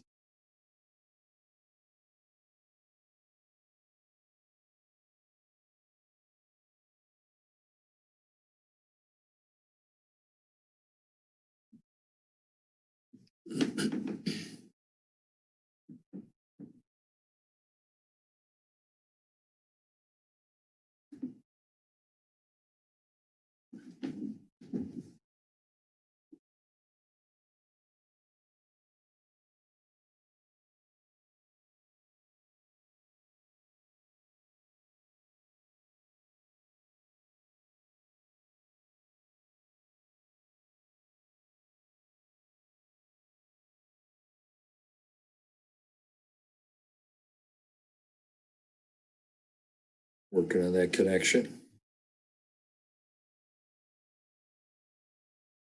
John, might you be able to contact him to see if he's having some difficulty? Yes, I'm texting him right this second. Okay, perfect. Thank you.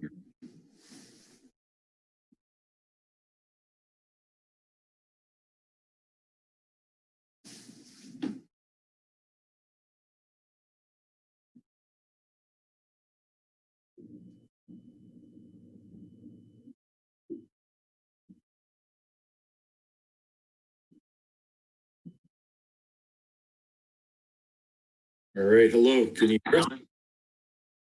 Yes, I can hear you. Can you hear me? Yep, we're good. All All right. right, sorry about that. I wanted to use my cell there, and it takes just a moment to enter in the password and meeting ID. Got it. Well, thank you. Good evening. And on behalf of the Board of Education of Lake Orion Community Schools, I'd like to welcome Todd Bidlack to this interview for the position of superintendent. Mr. Bidlack is currently Assistant Superintendent of Learning Services for Bloomfield Hills Schools in Bloomfield Hills.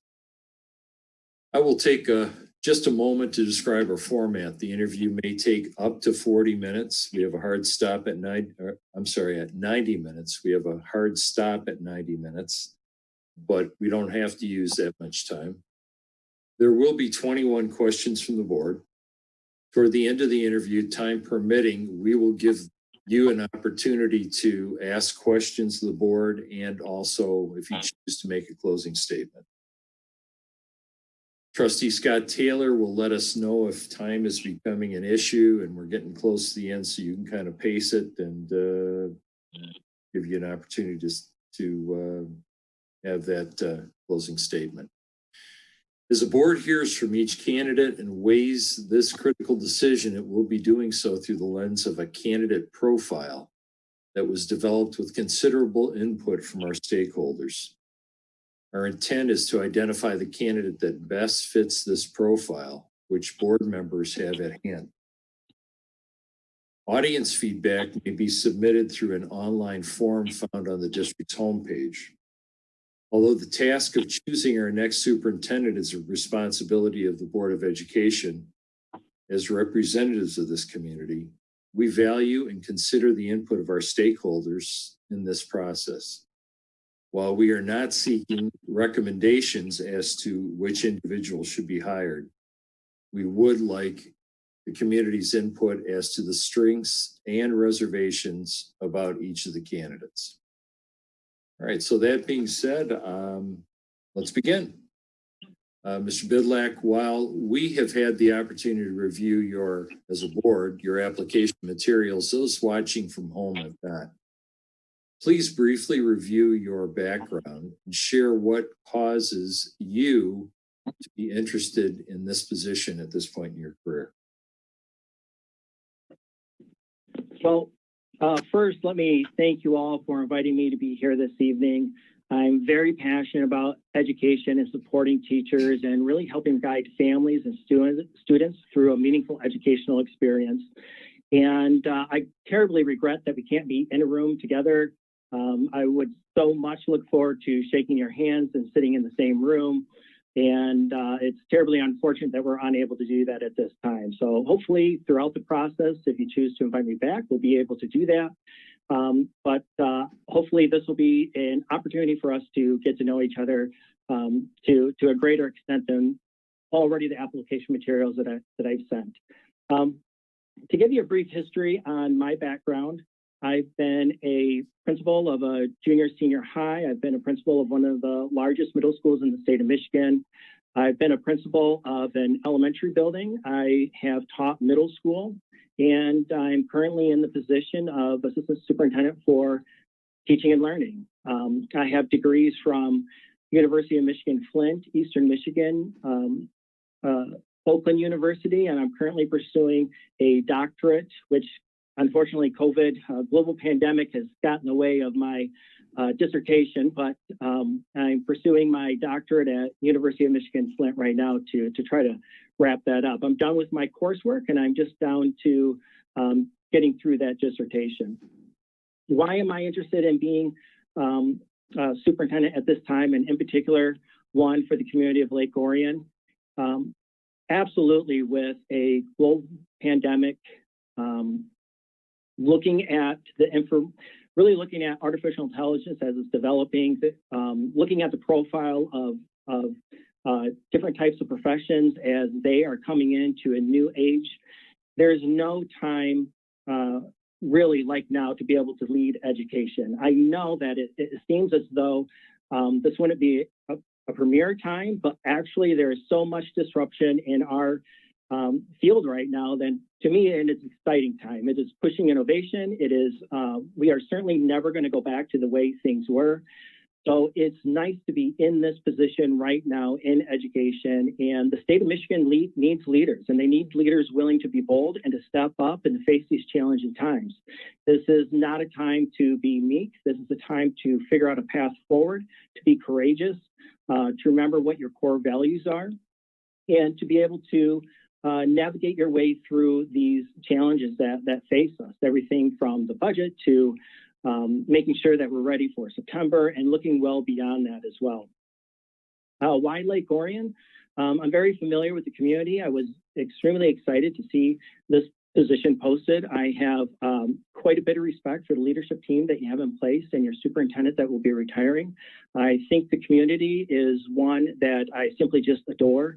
I am in a really great position to be able to be picky about an opportunity as it would present itself. And I think Lake Orion would be that we would be able to learn from each other, that we would be able to make a great partnership. And I think it's the type of community where I would be able to help lead forward. And I think that, as we kind of move through this interview process, we'd be able to find some of those connection points. Very good. Thank you. Given the immediate challenges, and you've touched on briefly, of being ready for COVID-19 coronavirus contingencies and what is likely to be a significant reduction in our foundation allowance, among other more typical challenges, please tell us how you would hit the ground running on July 20th and ensure that we are fully prepared for a positive and productive school year. Absolutely. In fact, I figured we would be talking about COVID. And although I have to tell you that I'm looking forward to, and one of the reasons why I'm excited about tonight is because that almost seems all that we've been talking about in education. And in my 90-day plan, I tried to outline some critical steps that I thought that we would need to be able to investigate in a rapid fashion to be able to really be prepared for what is unknown at this time. As you know, that our outlook is really dependent on two critical factors: the economic stability of the state of Michigan, as well as student enrollment.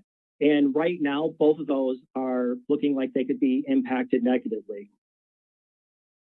One of the things that we want to do is be able to look at those different types of models. In that 90-day plan, you'll see that I carved out 3 specific scenarios, which would really be based on risk factors, as well as making sure that there would be an online component for a significant of families that may choose, either because the child is medically fragile or maybe there is somebody in the household that is medically fragile, where they may choose to opt out for next year, in particular at the kindergarten level. So that is an area that I'm tracking closely right now, is looking at those kindergarten projections and those numbers to see what the shortfall might be in terms of what that enrollment or projected enrollment was going to be. So one of the things that we want to be able to do is make sure that we have flexible scheduling, that we'll be able to shift from one reality to another. Of course, everybody wants to come back to school. I want our kids to come back to school.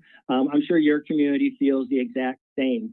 And probably what is going to happen, if I were to make a prediction, that some of these choices will probably be made for us as we start off in September. But at some point, that will probably, as it starts to come into sort of a burning out aspect, because it all depends on whether or not we, really experience a second wave.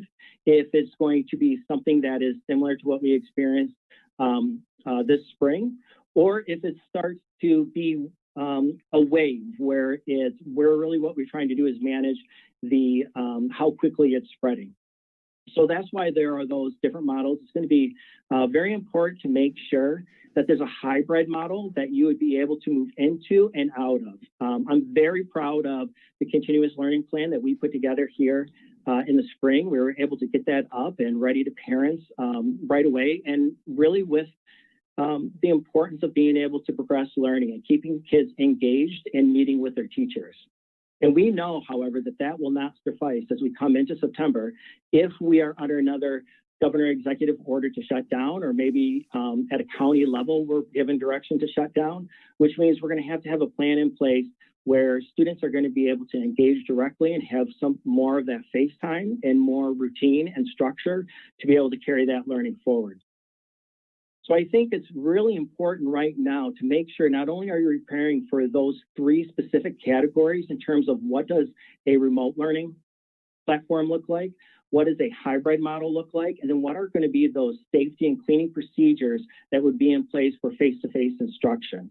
And in addition to that, to take a look at how many families might be choosing to opt out. There's predictions anywhere from 5% to 25%. And as soon as you calculate that against 7,200 kids and you multiply that by $8,500, that quickly could move you into a budget crisis in comparison to already the state not necessarily telling you what the aspect is going to be even this year, let alone next year. So it's important to have a place where families would be able to move into that realm. There's a provision under pupil accounting. It's called 50D, where you'd be able to admit students. Because if you have a virtual learning platform, however, you're outsourcing that teacher, that's going to be problematic.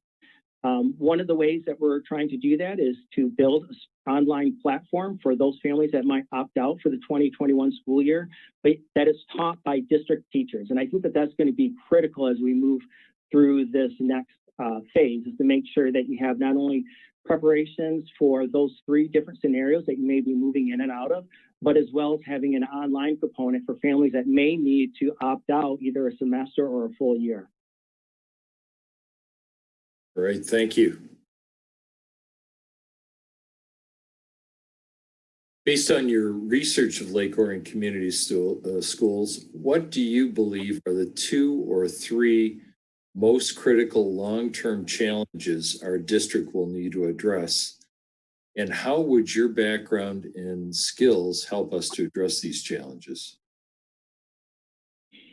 Well, I have been through your financial statements as well as quite a bit of information online through my school data, digging through the website, being able to find those different pieces. I've reviewed your strategic plan and also being knowledgeable about the district.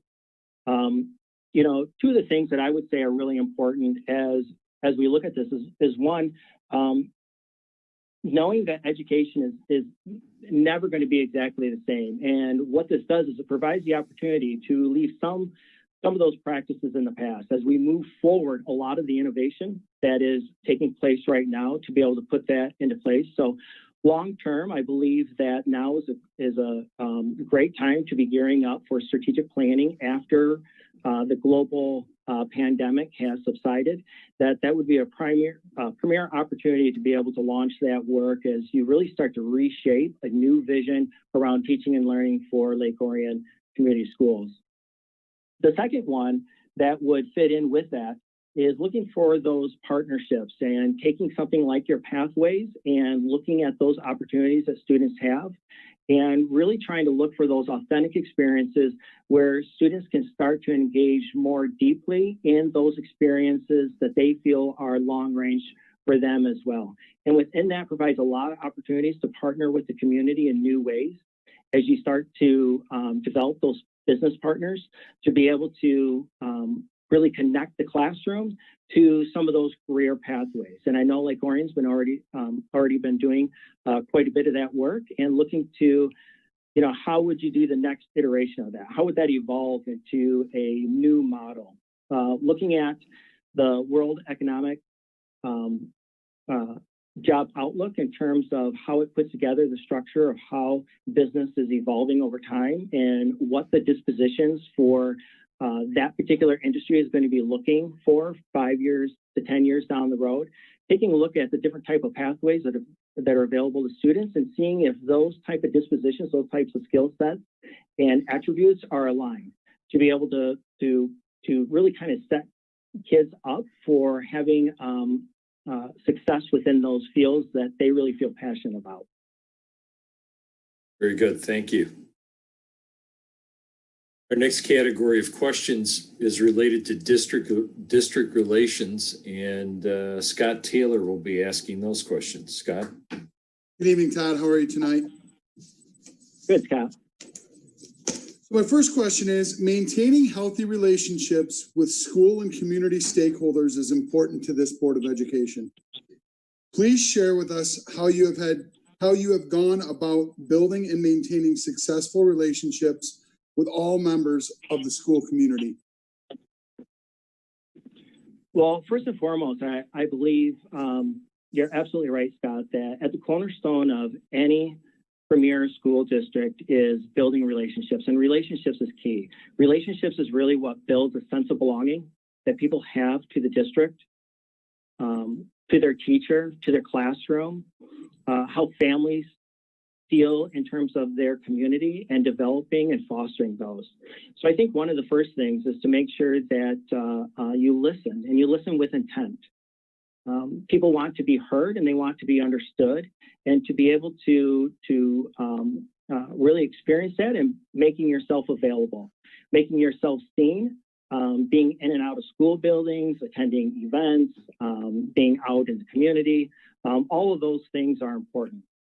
And in addition to that, when you're moving into a specific design process around programming, perhaps you're about to make a large decision. A lot of those are coming up here quickly in the fall.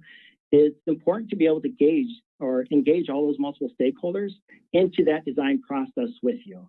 To bring people in and help design as you move forward really allows for your thinking to be elevated as you bring people in with very different lenses and looking at the same issue, but from a different perspective. So as you grapple with those different types of complexities, being able to partner with the community is really important to do. But being available, making sure that you have connections. In my 90-day plan, you'll see that that was a specific objective that I have. And it was, in fact, the first objective was making sure that we are ready in September for whatever we may be facing by making sure that we have different models to choose from. But then the second one is building and establishing relationships, especially understanding where differences lie and where people are really coming from. And so within there, I listed quite a different areas in terms of either an organization or a specific person that I would want to be able to reach out and start establishing those relationships right away.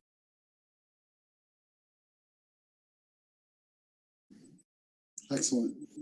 The next question is, please describe how you have successfully engaged district stakeholders, including those directly involved with the school district as well as others in the community, and share how this was of benefit to your district. Sure, I can think about, really I can go all the way back to, well, I'm thinking of a lot of different examples for the various places that I've been. it's really enjoyable to me to create a process that really liberates people's thinking. And so not only do you want to have a strategy, but you want to have a strategy to pull off your strategy. And so what I mean by that is, for example, in Rochester a few years ago, myself and Cindy Linder, she's the director of technology there, both of us were asked to lead really a facilities review where we brought in multiple stakeholders and we were looking at the strategic plan in the area of infrastructure specifically. And building out those specific engagements for various stakeholders to come in and analyze the facilities and conditions, as well as projecting out how we wanted to manipulate the physical environment to really enrich teaching and learning. That led to a successful $180 million bond that passed. Here in Bloomfield Hills, doing similar work, we were engaged in a master facilities review. And we've been able to go through different types of constructs and of course, being the assistant superintendent of teaching and learning and have an interim superintendent at the time, this responsibility to develop this process really fell on me. But again, it's something that I really enjoy, being able to put those liberating structures together and having people come into that and engage in that. And not only did we need to look at the facilities here, but we also needed to look at how we cohort students. So within the proposal that has been delayed to August now, it was supposed to be in May, but what's going to come up in August is a $200 million bond proposal that is going to move this district from 3 middle schools into 2 middle schools. It's going to reestablish the way we think about media centers. It's going to reconfigure our elementary schools, and it's going to put us in a position to make teaching and learning that much richer and be able to elevate those practices that we have in place. So whether it's strategic planning or engaging in developing curricular work, meeting with teachers, probably one of the areas that I enjoy the most is actually the planning of the discussion and how you take people through those different types of thought processes.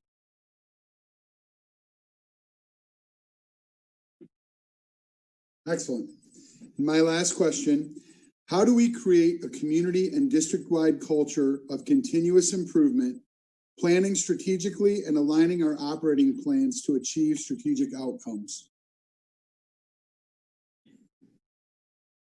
Yeah, there are a lot of different approaches to district improvement work and school improvement.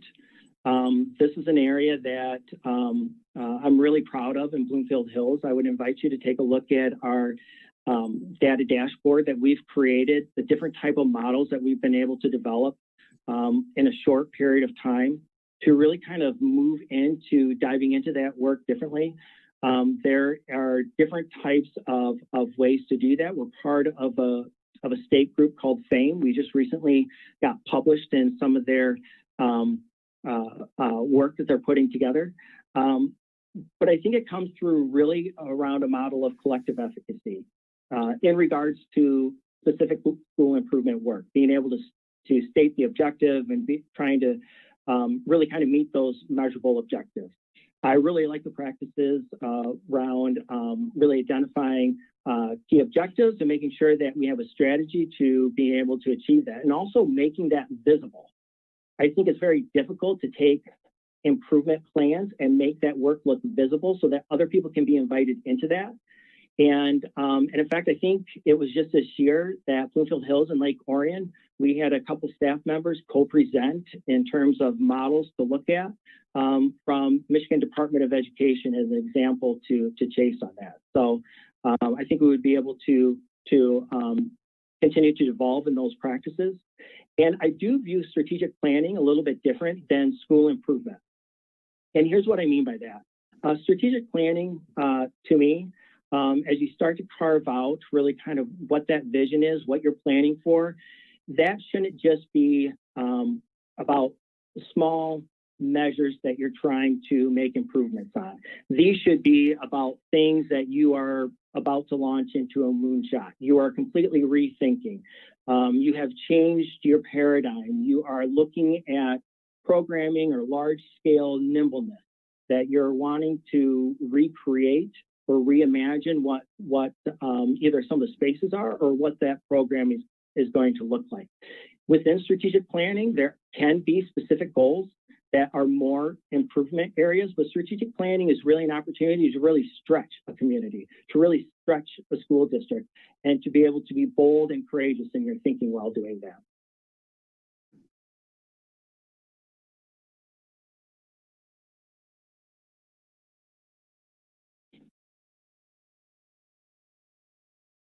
You're muted, Jim. Muted. I apologize. Next group of questions is related to political awareness, and Nate Butke will be asking those questions. Nate?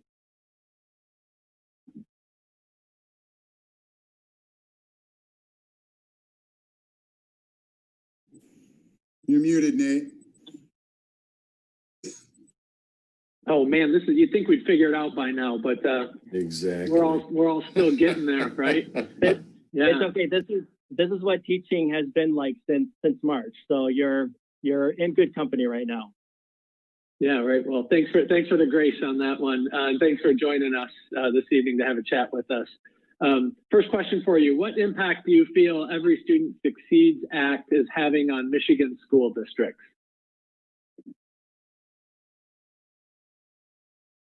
So I think really in terms of what that impact it looks like, that was really more of an accountability measure where that replaced No Child Left Behind and started to carve out specific areas in terms of how you might assess and achieve different type of benchmarks and requirements within that.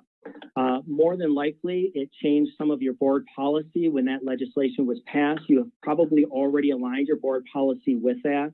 It may have initiated some rewrites of your administrative regulations. But overall, at this point, most districts are operating under those measures, and that shouldn't necessarily be a significant issue right now. One of the issues that I think really is facing the state of Michigan is probably IDEA and the underfunding of special education program. In fact, there was a recent study in terms of really taking a look at the true cost of educating a student. And that collaboration that was formed put out recommendations that have yet to really kind of be realized. So more than likely at this point, you have probably already initiated and aligned to ESSA, like most districts have. And however, if you're looking for something in terms of legislative feature that you'd want to advocate for, I really think that opportunity is in not only aligning the budget calendar of the district along with the state, being able to fiscally manage your organization in a way that makes a little bit more sense with how the state does that, but in particular with funding around special education students in IDEA. Thank you. Staying on this theme, what is your biggest concern regarding the political climate of education in Michigan? And as our superintendent, how would you advocate for political action that benefits Lake Orion Community Schools and public education throughout the state? Well, certainly, I think the two things that I mentioned earlier are some of the driving factors on a district's stability is going to be around the economic stability of the state of Michigan, your foundation allowance that is set for each individual district along with enrollment. And really to set yourself up not only to be really advocating for the items that I mentioned in terms of I believe it's the Michigan School of Finance Coalition that they did that study and put together those recommendations in terms of those specific items. So they've already outlined in terms of really shifting gears at the state level to rework the way schools are funding. That makes more sense. And I think really kind of what we've experienced right now only underscores that need, because primarily we're funded by two specific sources.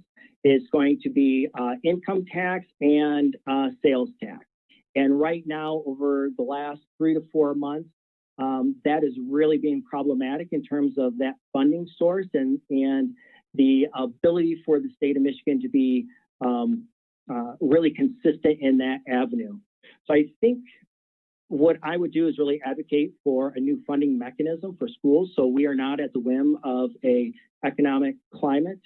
You know, most districts are just recovering or nearly getting back to their fund equity that they were at before the last Great Recession. And it has taken this long to really kind of pull out of that. And funding has not recovered since that time frame. And it was looking as though within the next couple of years, we were finally going to recover from that last downturn. And here we are again at a very similar juncture. I think I already talked about IDA a little bit in terms of advocacy, in terms of the political climate, and really trying to get our legislators to not take different sides, but really kind of come together on agreeable terms. You'll see that in my 90-day plan. I put in there to reach out to the representative of the 46th district to be able to start developing that relationship so that we can have a direct conduit and be able to advocate for our position and to do that on a regular basis to make sure that Lake Orion schools get the funding that they deserve. Thank you. Last one in this question. What impact has standardized testing and teacher accountability had on our education system in Michigan? Yeah, so I have very specific thoughts about that. We could probably spend just a couple hours on that. So I'm taking just a moment how I can kind of really narrow that in.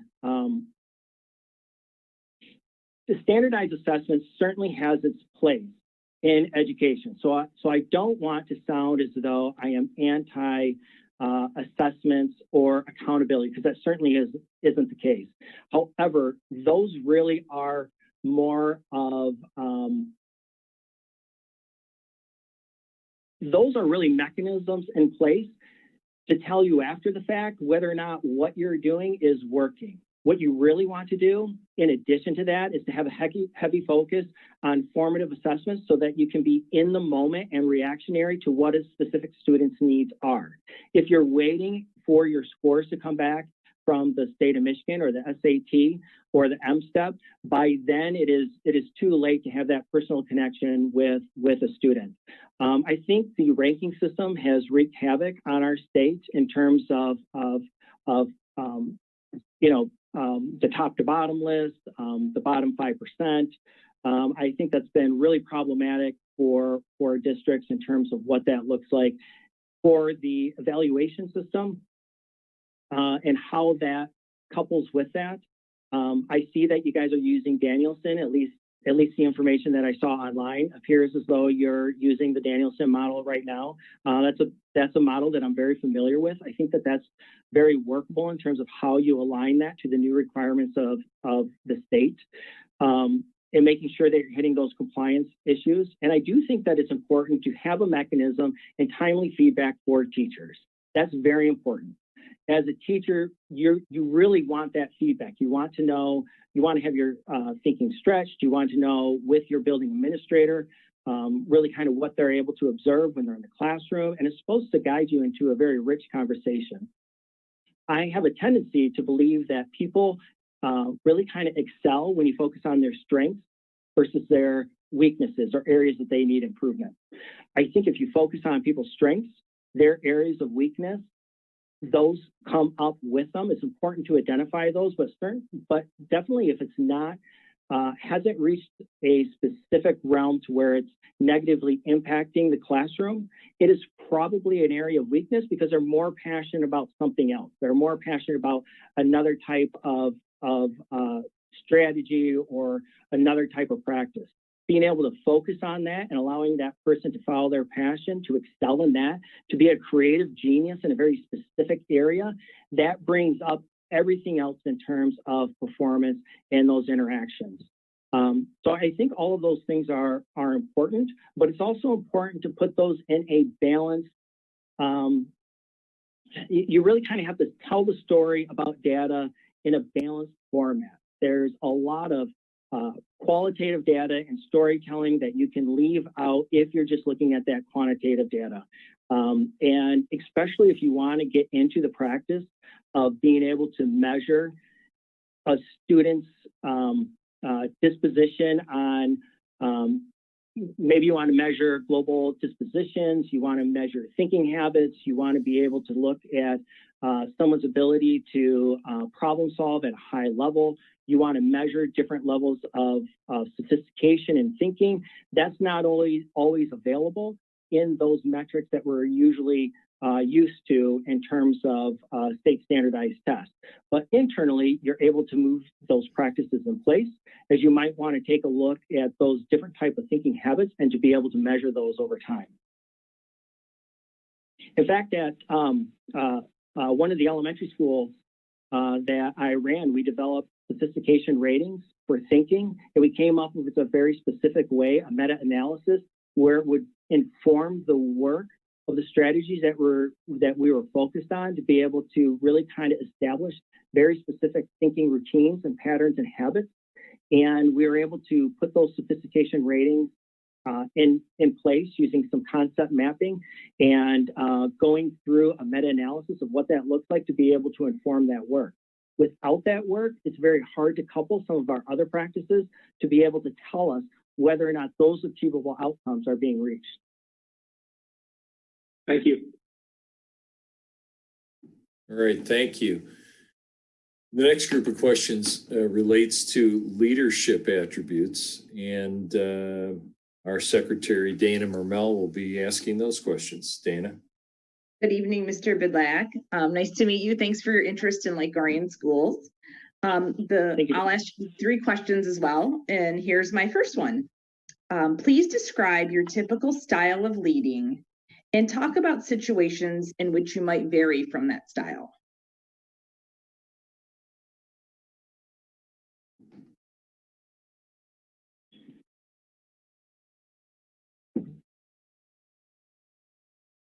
Probably the area where I find the most joy that this no longer feels like work.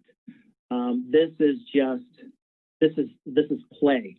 I really enjoy being able to build models of what I would refer to as almost liberating structures, where you are really trying to stretch the mind around big ideas, being able to look at a process in which people move through to be able to come to new insights. And, I firmly believe that there are so many different understandings that are ready and waiting for us. But you have to be ready to come to the point where you can absorb that new insight, where the world starts to change for you a little bit because you understand something in a different way. I really find that experience enjoyable to be able to construct that. So the way that I would describe that leadership model is through a partnership of thinking and investigating, being inquisitive, trying to understand a particular complex issue from multiple perspectives, being able to consider many different facets of something that's right in front of you. Being able to toil with that, being able to pull it apart and be able to create a strategic method to move that forward, or to watch a practice evolve over time. There's a lot of different ways to go about that. And I would say that that's my preferred leadership style, is to create a format in which we are all learning together, that we're all coming into new insights simultaneously from different perspectives. You can vary from that because obviously what I just explained right there, we do not have time in terms of preparedness around what those cleaning protocols are going to look like. So if we are making quick decisions, I would say that in a crisis, I move very quickly. I lean into issues. I would even say that might be a weakness of mine, is to lean into an issue when I see it, to be able to confront it, to be able to meet it and understand it and really kind of problem solve in that moment.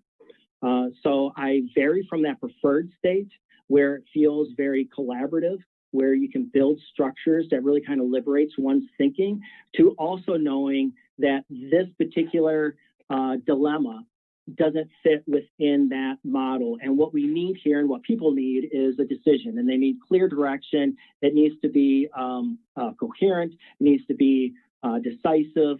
So I would veer from that if the situation called for it. I would say that I often take different type of leadership strategies dependent on what the situation might call for, and really kind of understanding the outlook from various perspectives or different angles, and choosing a leadership style that might meet that, as opposed to just what my preference is. So I really try to meet whatever the situation is with the type of leader that particular situation needs, as opposed to maybe what is my preferred model. Great, thank you. My next question is, how do you lead in situations where you don't have official authority over the people involved? Have you been in that position before in your career? And if so, how have you handled it?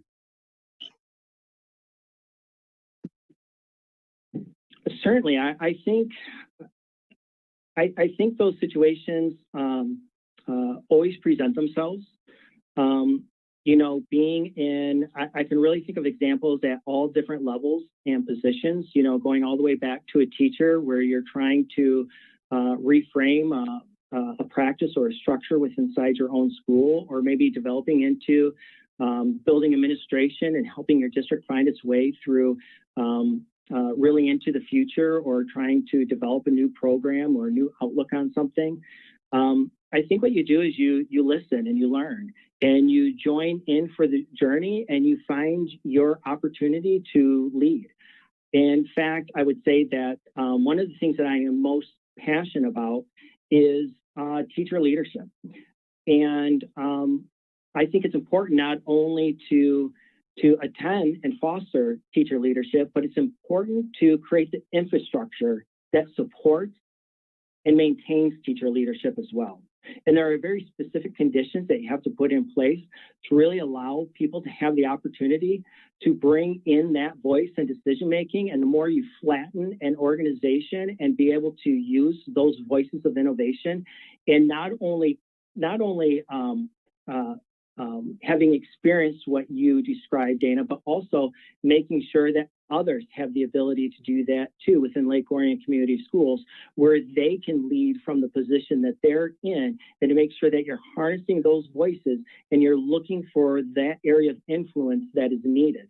And I think there are very critical ways to go about doing that, and to make sure that not only are you nurturing that, but you're actually creating an infrastructure for people to thrive in teacher leadership in different ways.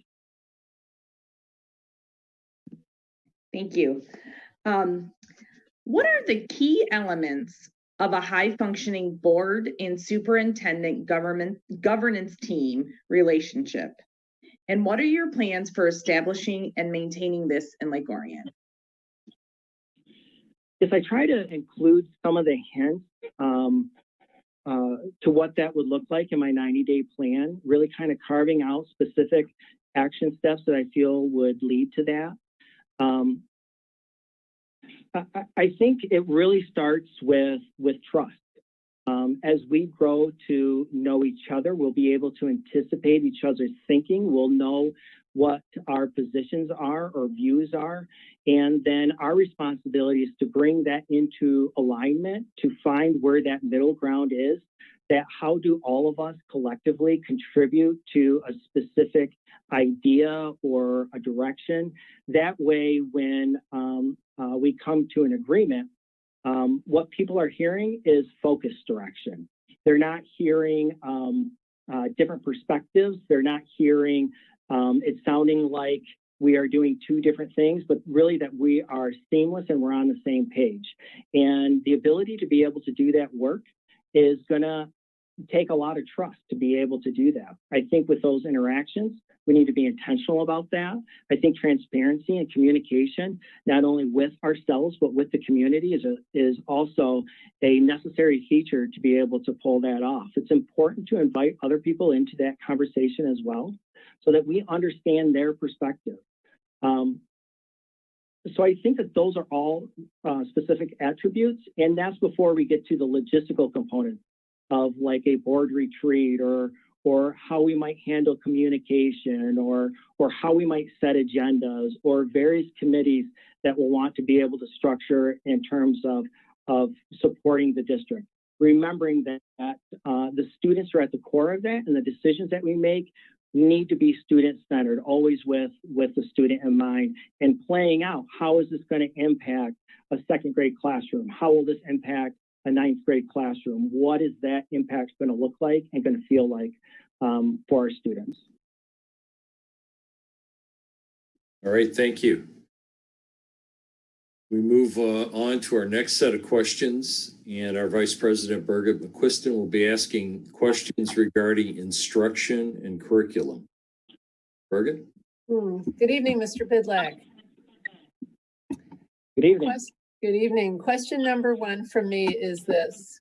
What experience and success have you had with closing the achievement gap based on economic opportunities and other demographic factors?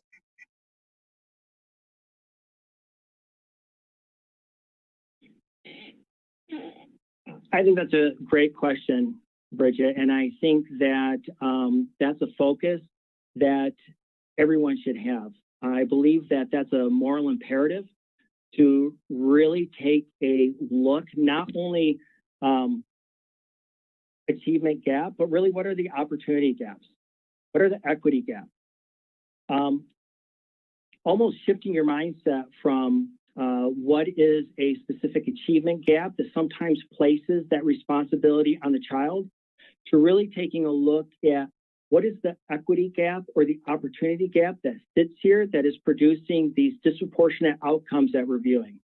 So one of the recent areas in terms of looking at that is to let's take a look if we don't, if our numbers are disproportionate in for our Black students in our higher level courses, let's go all the way back and take a look at the avenue or the way in which students get invited into that program. What are the implicit biases? What are the systems that are in place that need to be unpacked to be able to widen out larger access points to make sure that we are giving that opportunity for equity, that opportunity for rigor, that opportunity for learning in a similar format as our other students. So I think it's really important to take a look at those different type of features through not only in terms of what might be disparities between the outcomes, but then taking a look at the system and try to see what are the disparities now within the system that is producing that specific type of disproportionate outcome. For example, one of the strategies that we've deployed is really trying to unleash excellence through equity and inclusion. And one of the primary features within that model is to make sure that we are fostering a sense of belonging, to be able to combat the microaggressions that students might meet on a daily basis that I don't have any experience with, or nor can I truly understand what that's like. But what I can do from my leadership position is I can lean into that issue and uncover those implicit biases, make sure that we're trying to combat those microaggressions as well as disproportionate pathways for students to enter into programming that widens out that field. So it's really important to take a look at those, not only through a data lens, but also through a systems lens.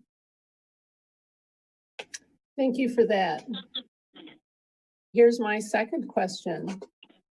How have you balanced the need to challenge the status quo in education through innovation and reform with maintaining and building on what is already working?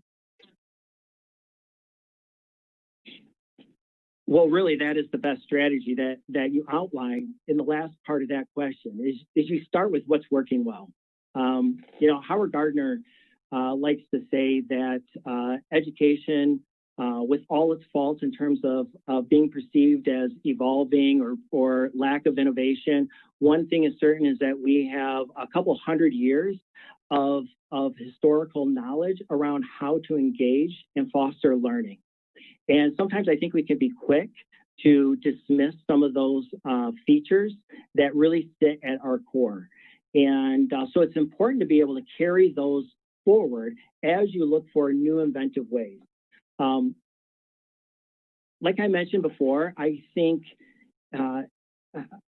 what COVID has done for us, it has disrupted education, and it's disrupted education forever. I am not expecting to ever go back to the industry in which I've been working in my entire career.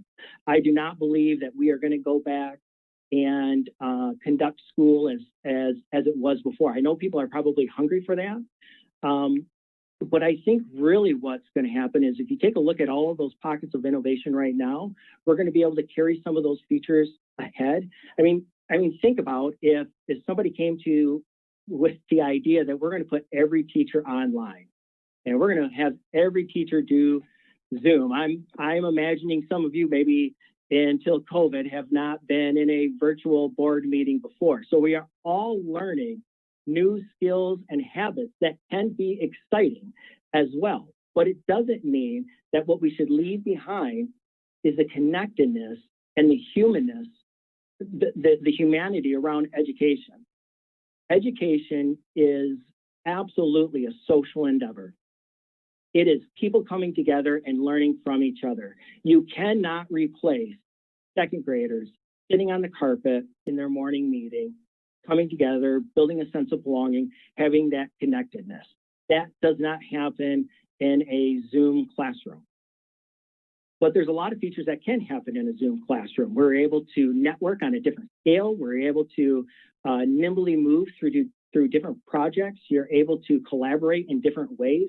You're able to use different platforms where simultaneously other people can move in and out of it. So I think really what we're going to do and what's important to us and why I suggested that I think the smartest districts right now are not only focused on preparing for COVID, but they are starting to build a structure and a strategy to launch into strategic planning as soon as people are emotionally ready for that when we are on the backside of this global pandemic. Because now is the time to harness what has been disrupted so that we can carry forward what has been working for us before we let go of a lot of these innovative practices and take a look at how might we redesign this. Do we have new ideas around seat time waivers? Do we have new ideas around how kids are positioned in different pathways? Has industry changed? I know some industries are probably going to be doing more blended models of coming into the office as well as in a virtual climate. I'm a little bit worried about real estate value on business real estate. You know, what is going to happen to that in the next 5 to 6 years? Are people going to decide that they don't need office buildings? So there are a lot of different components there. So I really believe now is the time to not only be focused on a response to COVID, but also developing a plan to launch into strategic planning as soon as we're through this. Great, thank you. And my final question for you is, how have you addressed the needs of college readiness while also providing high quality, relevant, career-focused opportunities for students? Absolutely. You know, this is at the core of our work, and it's always at the forefront of our minds as we look for ways to help children become career, college, and life ready. You know, how do we put in those opportunities and experiences that allow children to thrive into different levels of excellence? It's important for programming to be nimble, to have flexibility in terms of being able to really what I refer to is really unleashing student agency. How do they come into that process and truly understand themselves as an individual? And then how do you create a pathway that really allows them to dig into an area in a very meaningful way? And I think that that's when the opportunities, so like a recent example is we're getting ready to really launch a new model around pathways, not in the typical fashion that people usually perceive that in terms of capturing CTEs, but really what are different pathways that students can engage in that once they move through that particular pathway in a narrowed, meaningful focus, that really sets themselves up to be more competitive in a college setting as they pursue that career choice. So I think it really depends on the ability to work with building leadership with teachers, to be able to help them design those processes and look for those different types of partnerships, either in the community or outside the community, where we can find those meaningful experiences together. Thank you. Very good. Thank you. Our next group of questions is regarding finance, very important. And our treasurer, Jake Singer, will be asking those questions. Jake? Good evening, Mr. Bidlack. Hello, Jake. Please describe your experience with budget development and financial management, including making difficult budget cuts.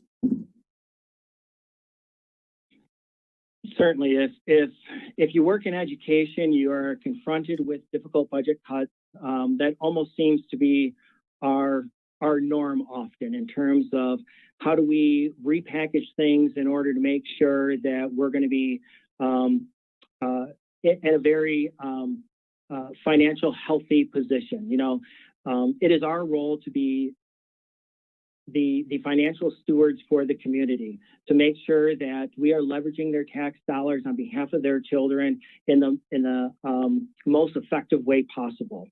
It's going to mean bringing in multiple stakeholders when we're making those large programming decisions, so that we understand that what we're doing and what we're leading forward matches the core values and the guiding principles and the beliefs of Lake Orion Community Schools, that encompasses all of those components.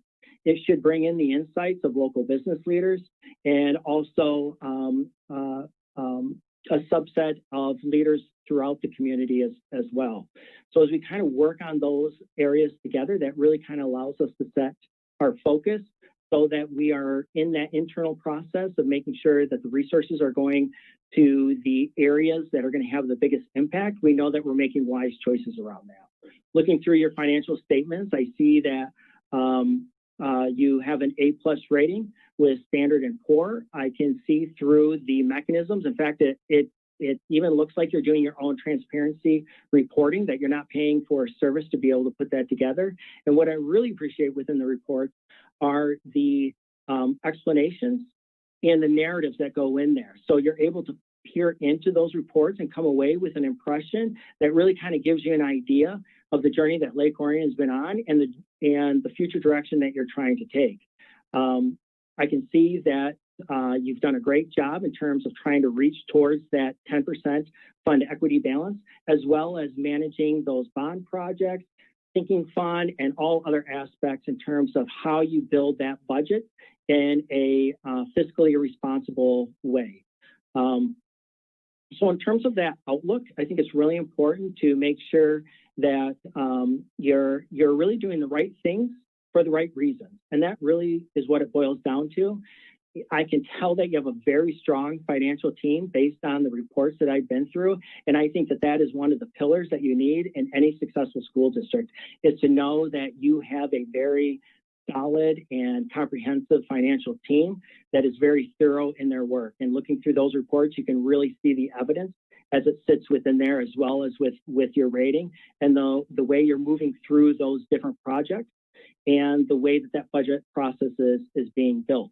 And what that does is that insulates really what we're after, is to protect that classroom, is to be able to preserve that programming, to be able to make sure that we have students in mind and that we are resourcing teachers appropriately and properly, that we're bringing them into the process with us to be able to figure out how should we be leveraging our dollars to be able to best impact our students.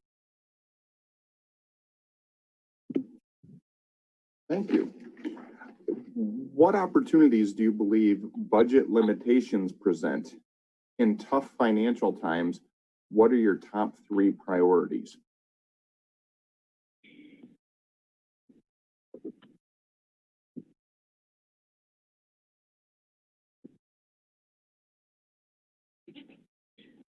So I'm just pausing for a second because I'm asking myself, do my top 3 priorities change in a budget crisis? And I don't believe it does. I think I would still name the same top 3. That it's going to be safety, it's going to be student-centered, and it's going to be supportive for teachers. Without that recipe, it's very difficult for learning to occur. Students need to be safe in their physical environment. They need to feel and of course, we can construe the meaning of safety in multiple different ways. Safety can mean from an outside threat, and safety can also mean that when I walk into this classroom, I feel like I belong. So we can put a very wide definition on that. And so when we go through a budget process in an economic downturn, it's very important that we consider the socio-emotional wellness of our children and that we're preserving that. Without that, it's difficult for learning to progress, that emotions are the rudder that really steers thinking and learning, and that we need to be able to protect that. In addition to that, being student-centered, we need to make sure that that programming is available, that access is still going to occur, and that we need to be able to resource our teachers to be able to operate in that system and also attend to their social-emotional wellness as well. It's very important for teachers to have the same sense of belonging to the district that they work for, as we want students to feel that same type of sense of belonging to their classroom. So we need to do that in very meaningful ways. The first part of your question, I believe, was around how do you do that, perhaps in innovative ways. I can think of specific scenarios, and the ones I'm going to draw back to is with the Great Recession. And at the time I was in Clarkston during that period. And the challenge was we were looking to cut, I think it was in the neighborhood of $18 million in 1 year. And we had to be very creative about that. And we also need to do that in a very transparent way. That involved other people into the decision-making process and not do that in isolation. That year, we found a way to offer a retirement incentive that allowed us to right-size for the budget that we had. And then we also started to reconfigure the programming and yet at the same time improve our intervention model as a consequence of that.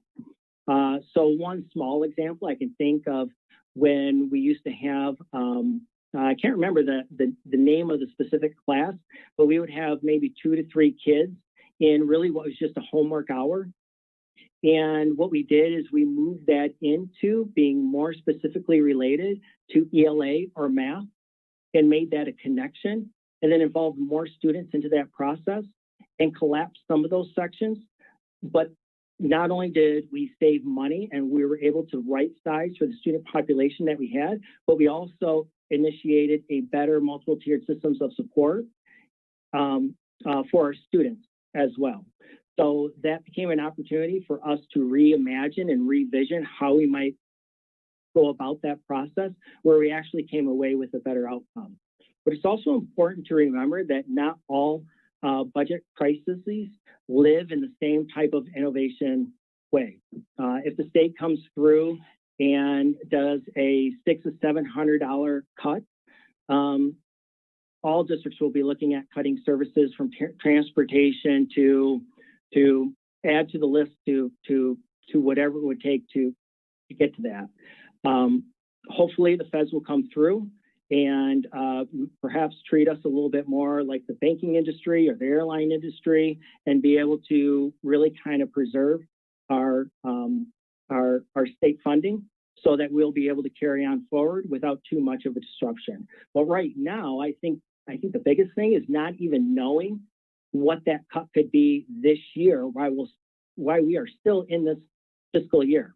So I think that's a significant challenge in terms of still having a potential budget cut on this budget cycle, yet without really an effective way to be able to counteract anything that might be coming our way. So I don't know that my top three priorities would change. I think I would say the same thing as I said a while ago. We're going to do the right things for the right reasons. We're going to stay student-centered, and we're going to try to preserve really the sanctity of that classroom and making sure that that child feels a sense of belonging to their community and to their classroom, and making sure that the teacher or teachers are going to be successful in that environment to be able to do that. Thank you. My final question, what ideas might you explore to develop more revenue streams for Lake Orion Community Schools? Have you had success in procuring additional funds for your district in your career?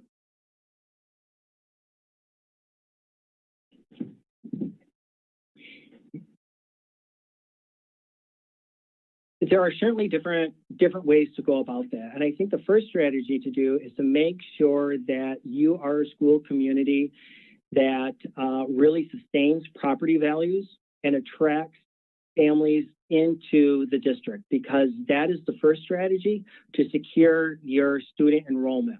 Making sure that you have that connectedness, making sure that you're meeting with realtors, you're understanding really kind of the aspect in terms of what parents are looking for. You'll see in my 90-day plan, I suggested that as one of the action steps to be able to really kind of collaborate with how people choose and to understand how families move into the area and what they're looking for when they come there. And in addition to that, in order to really make sure that you're maintaining and fostering a healthy student enrollment, what are those branding and marketing aspects that you have in place that really allows people to have a sense for the core beliefs of Lake Orion, and it attracts them to those programs, that they want to be there to be part of that community of schools. I think that is probably the first and foremost in terms of building out different types of innovation platforms. There are various opportunities where you can look at creating programs that are specifically rigorous in nature, where you might open those up to schools of choice. I think one of those areas might even be as we move into a new iteration of what online learning might look like. I believe that's going to be opportunities for some districts to take a look at how that might be marketed differently beyond a couple of years from now. And especially if you're going to end up using Lake Orion teachers as opposed to outsourcing the instructional format, it's going to be the Lake Orion teachers that makes that virtual program a Lake Orion program. That's how you move into that pedagogical design to make sure that that instruction matches with the type of objectives and the beliefs that we have as a district. Once you outsource that, it really starts to fade away and dissolve. However, if you were able to maintain that structure, once we first take care of the residents that might need to opt out this year, into the future, that might be an opportunity to explore to where you might use that particular program as a way to bring in more seats. You could do the same type of things in terms of like specific pathways or maybe opportunities that you have where you're bringing kids in for a very specific program. The other thing to do is to look at how might you partner with a foundation or a coalition to be able to help create revenue sources or scholarships that really kind of feed special programming. And so one of the ways, I was just in a meeting this week with the Bloomfield Hills Foundation as we explore new meaningful ways to support instruction. One of the challenges that we're going to have, to give you an example, is it's going to be really challenging to put kids in a classroom and have them singing. That is probably not something that we're going to be able to do in September. However, there is no way that I would allow something as important as a performing arts offering to be able to collapse. The performing arts is way too important. It is the center. It's often a cornerstone or a center feature of a community. So rather partnering with the foundation in terms of how can we retool our music department, that maybe we're able to flip a classroom experience, and how might we have perhaps kids singing at home or playing their musical instrument at home, playing their saxophone at home, and then when they come together in class, they're now more of curators of using different types of technology to be able to put some of those features together in terms of what that design process would look like. You've probably seen Disney do some of those pieces, or you've seen a concert recently that looks like these Hollywood squares that we're living in right now. But I think that those are opportunities where you can preserve some of your programming that is that people feel the most passionate about, but you may not be able to let all that spit flow through a child's clarinet come September and have them in a room together. But you certainly wouldn't want to allow such an important feature of your community to be dissolved. And I think in that time, if you are doing different types of composites, that becomes an opportunity to be able to now send those digital formats out to the community, perhaps in a time that is really needed. And so I believe that just becomes an opportunity, and kind of get to Bridget's point with one of her questions about what do you take from our legacy, and then what are we learning right now that may be a design feature in the classroom as we move forward. Well, production may be one of those areas of innovation that we see in our performing arts programs as we move forward, because what we do know that production in the classroom in the physical sense as kids come back to school is going to be an important feature to be able to preserve those programming, and having those technology having the technology available to do that. And that's why it's important to be able to have some of those revenue streams, to your point, Jake, of making sure that in a crisis situation that you can be nimble enough that you can supply an entire department differently and allow them to live very successfully and preserving that into the future. Great, thank you. We're going to move to our last category of questions. You take a breath here, and it's staff and personnel, and our trustee, Steve Dracos, will be asking you those questions. Steve?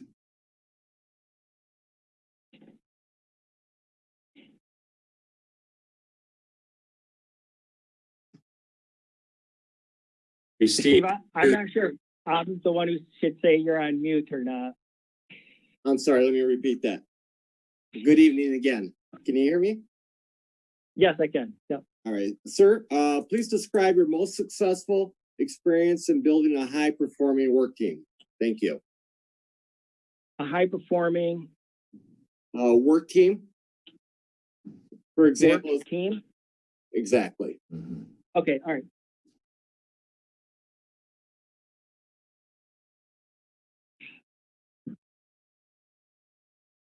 I would say this is an area of strength for me. There are certainly, like anybody else, there are things that I don't do well. But a couple of things that I do very well is build a team and put together high functioning teams, and how you go about creating the conditions for people to thrive in those systems, creating those meaningful relationships, making sure that people have opportunities to come together. And so creating high functioning teams is something that,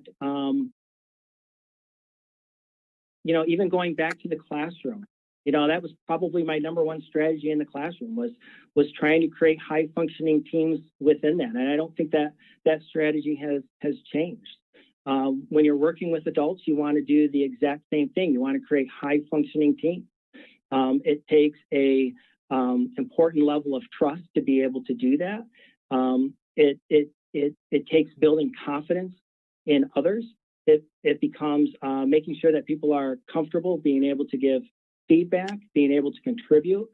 So an example of perhaps maybe what that looks like, I can think of a couple different ways.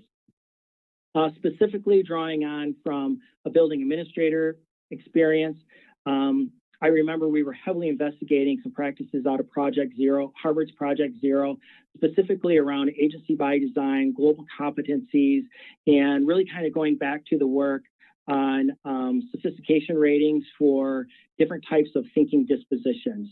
And I know we haven't had an opportunity to really talk about any of that, but I would love the opportunity to really dig into instruction and some of those theories that sit within that.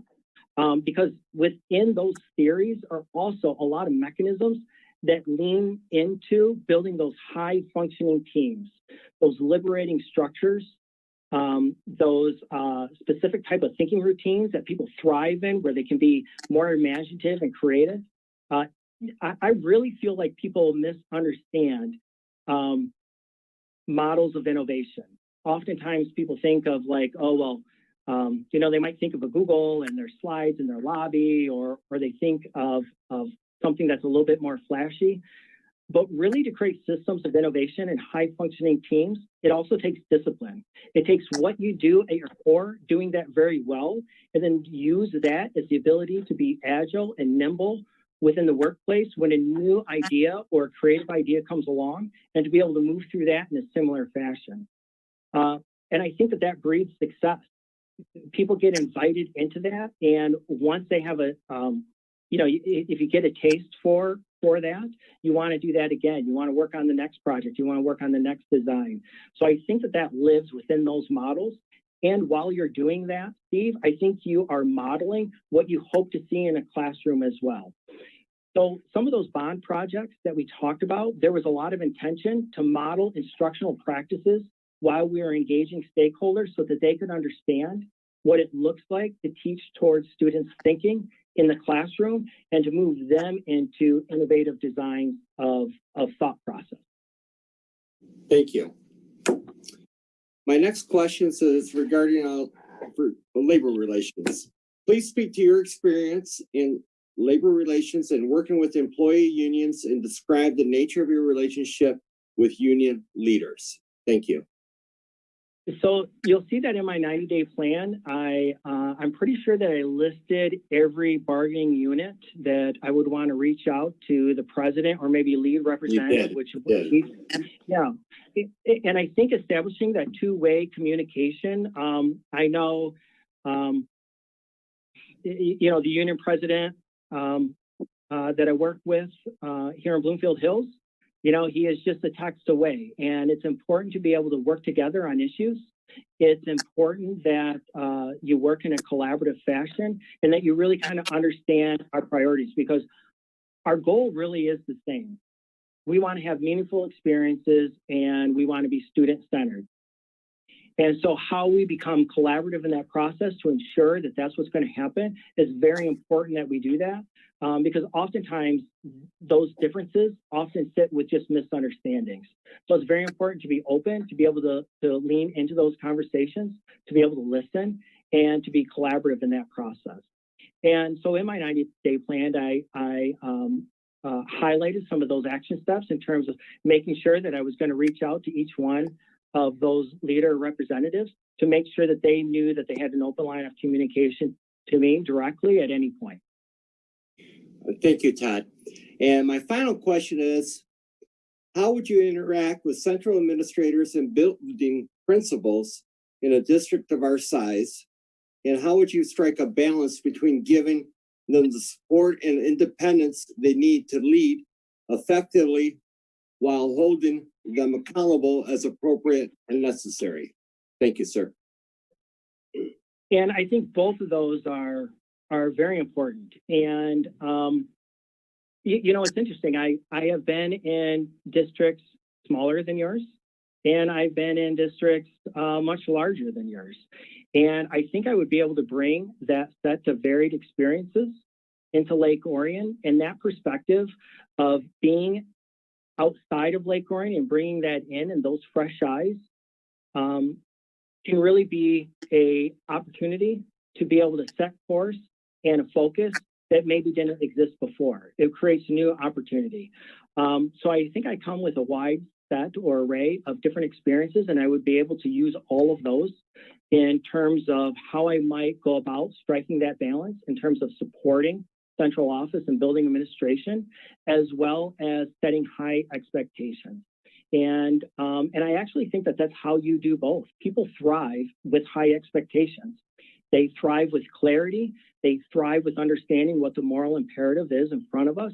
What is it that should, because every school year presents itself with a whole list of things that you have to do. And within that, you get to choose what it is that you're going to do extraordinarily well. And coming together in terms of what that's going to look like starts to set expectation and focus direction. I think that comes with check-ins, regular check-ins. You'll see in my 90-day plan, I put in a really kind of a descriptor of what that would look like.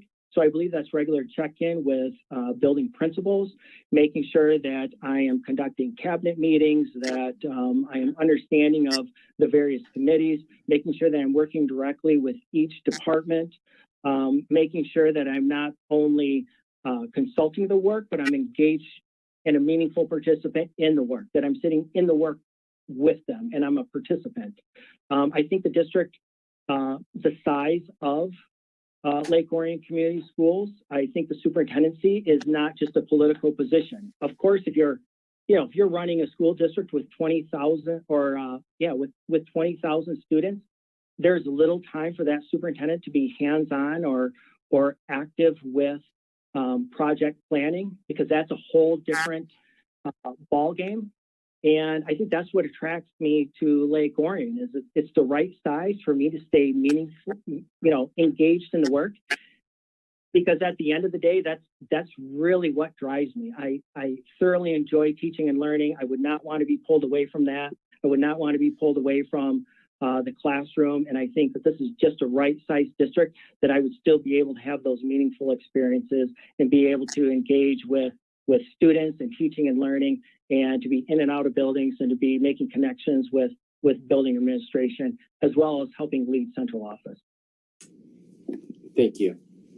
All right, thank you.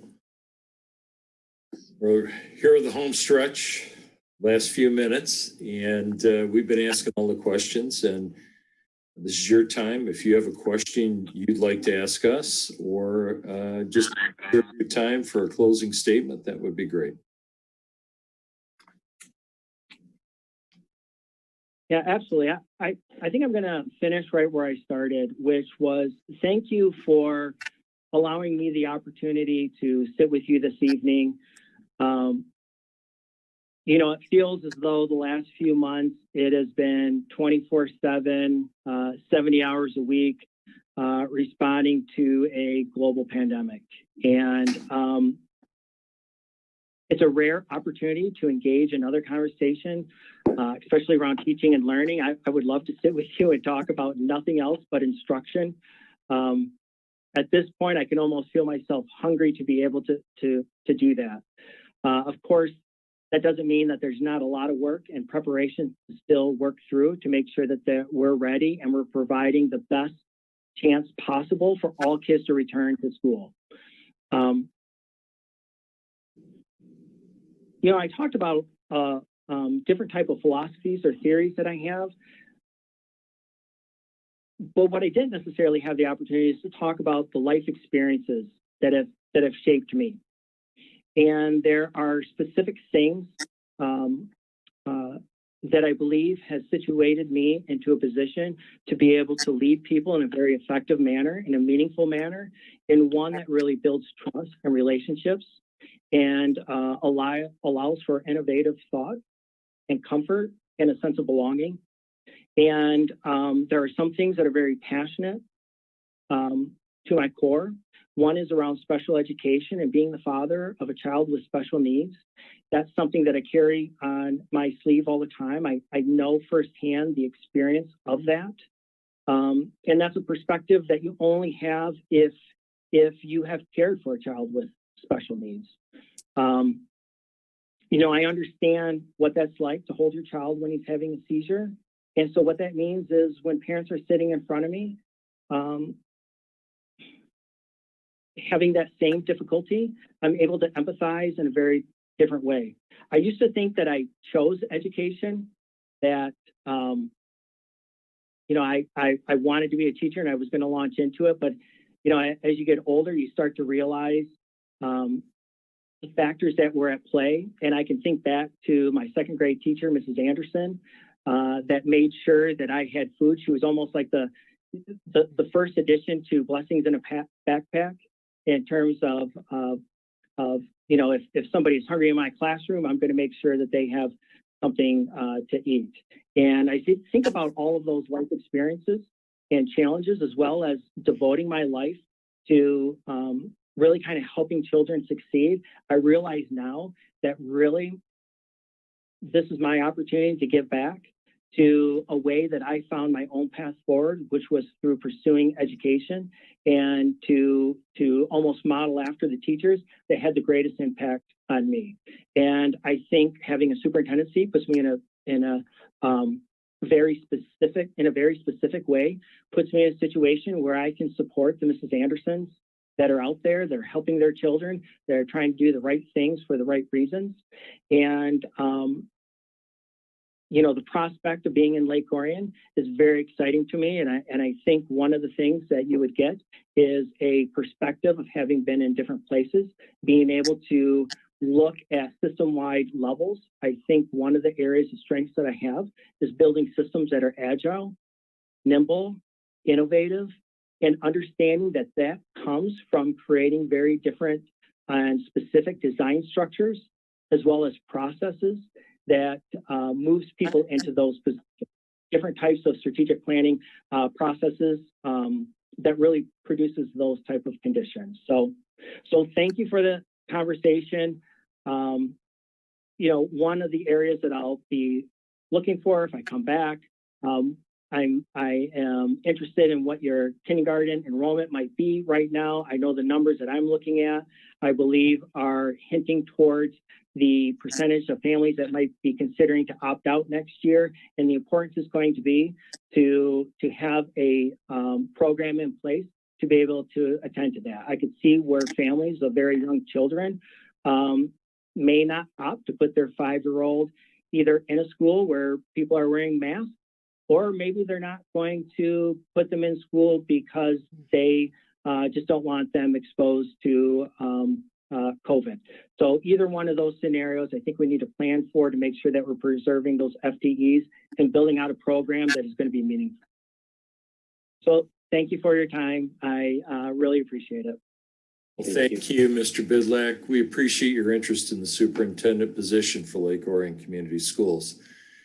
As I'm sure you're aware, the board's interviewing 6 candidates. We plan to conduct second interviews next week, and we will be able to let you know Thursday night where you're at in the search process. And once again, thank you for participating in the first round, and we wish you well. And good night. Thank you. Thank you.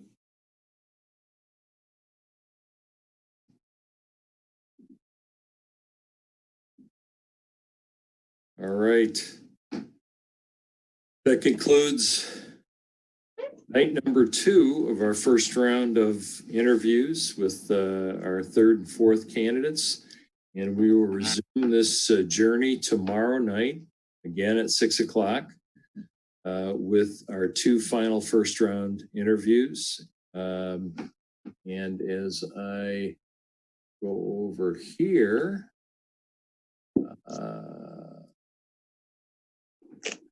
any closing comments? Yes, Birgit. I just want to acknowledge that I know there are people watching from home and that they have the opportunity to make comments that they'll submit. And I just want the people to know that we are receiving those. So they are being heard. I just want to reassure the community of that. Thank you. Thank you for sharing that. All right. On that note, thank you, board, for hanging in there. It's been a long evening, and we'll have one more. Scott?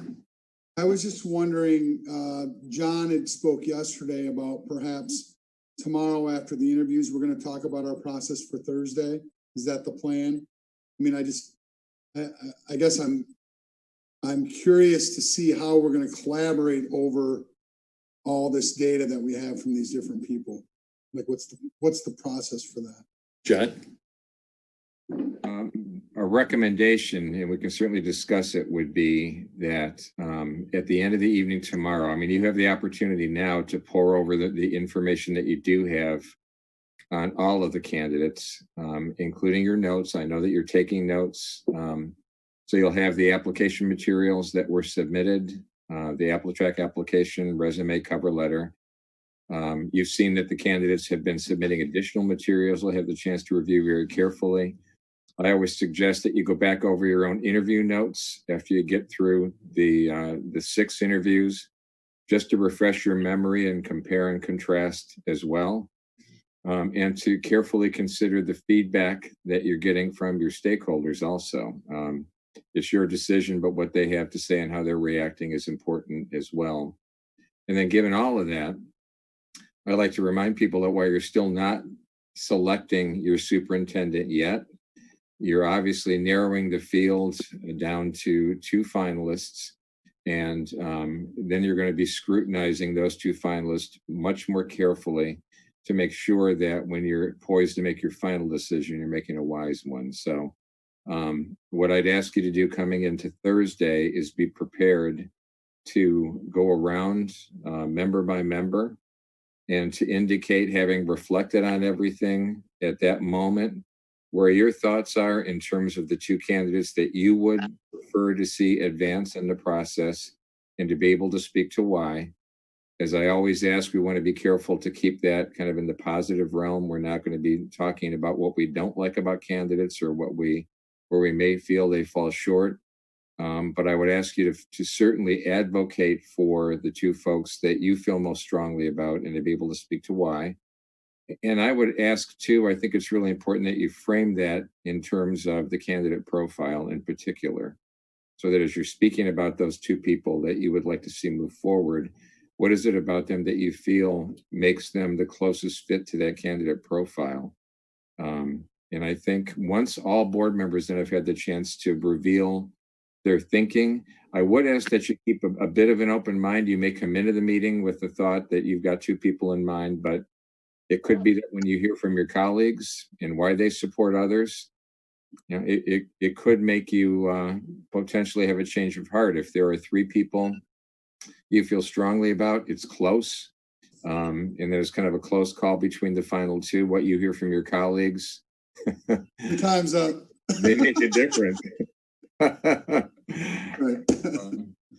So, what that may reveal, it may be as simple as, when all 7 of you have had the chance to express how you feel, it may be very clear that 2 candidates have kind of risen to the forefront, and then it would take a motion from somebody to advance those 2 candidates. You can have additional discussion once the motion is supported, and then you would take a vote.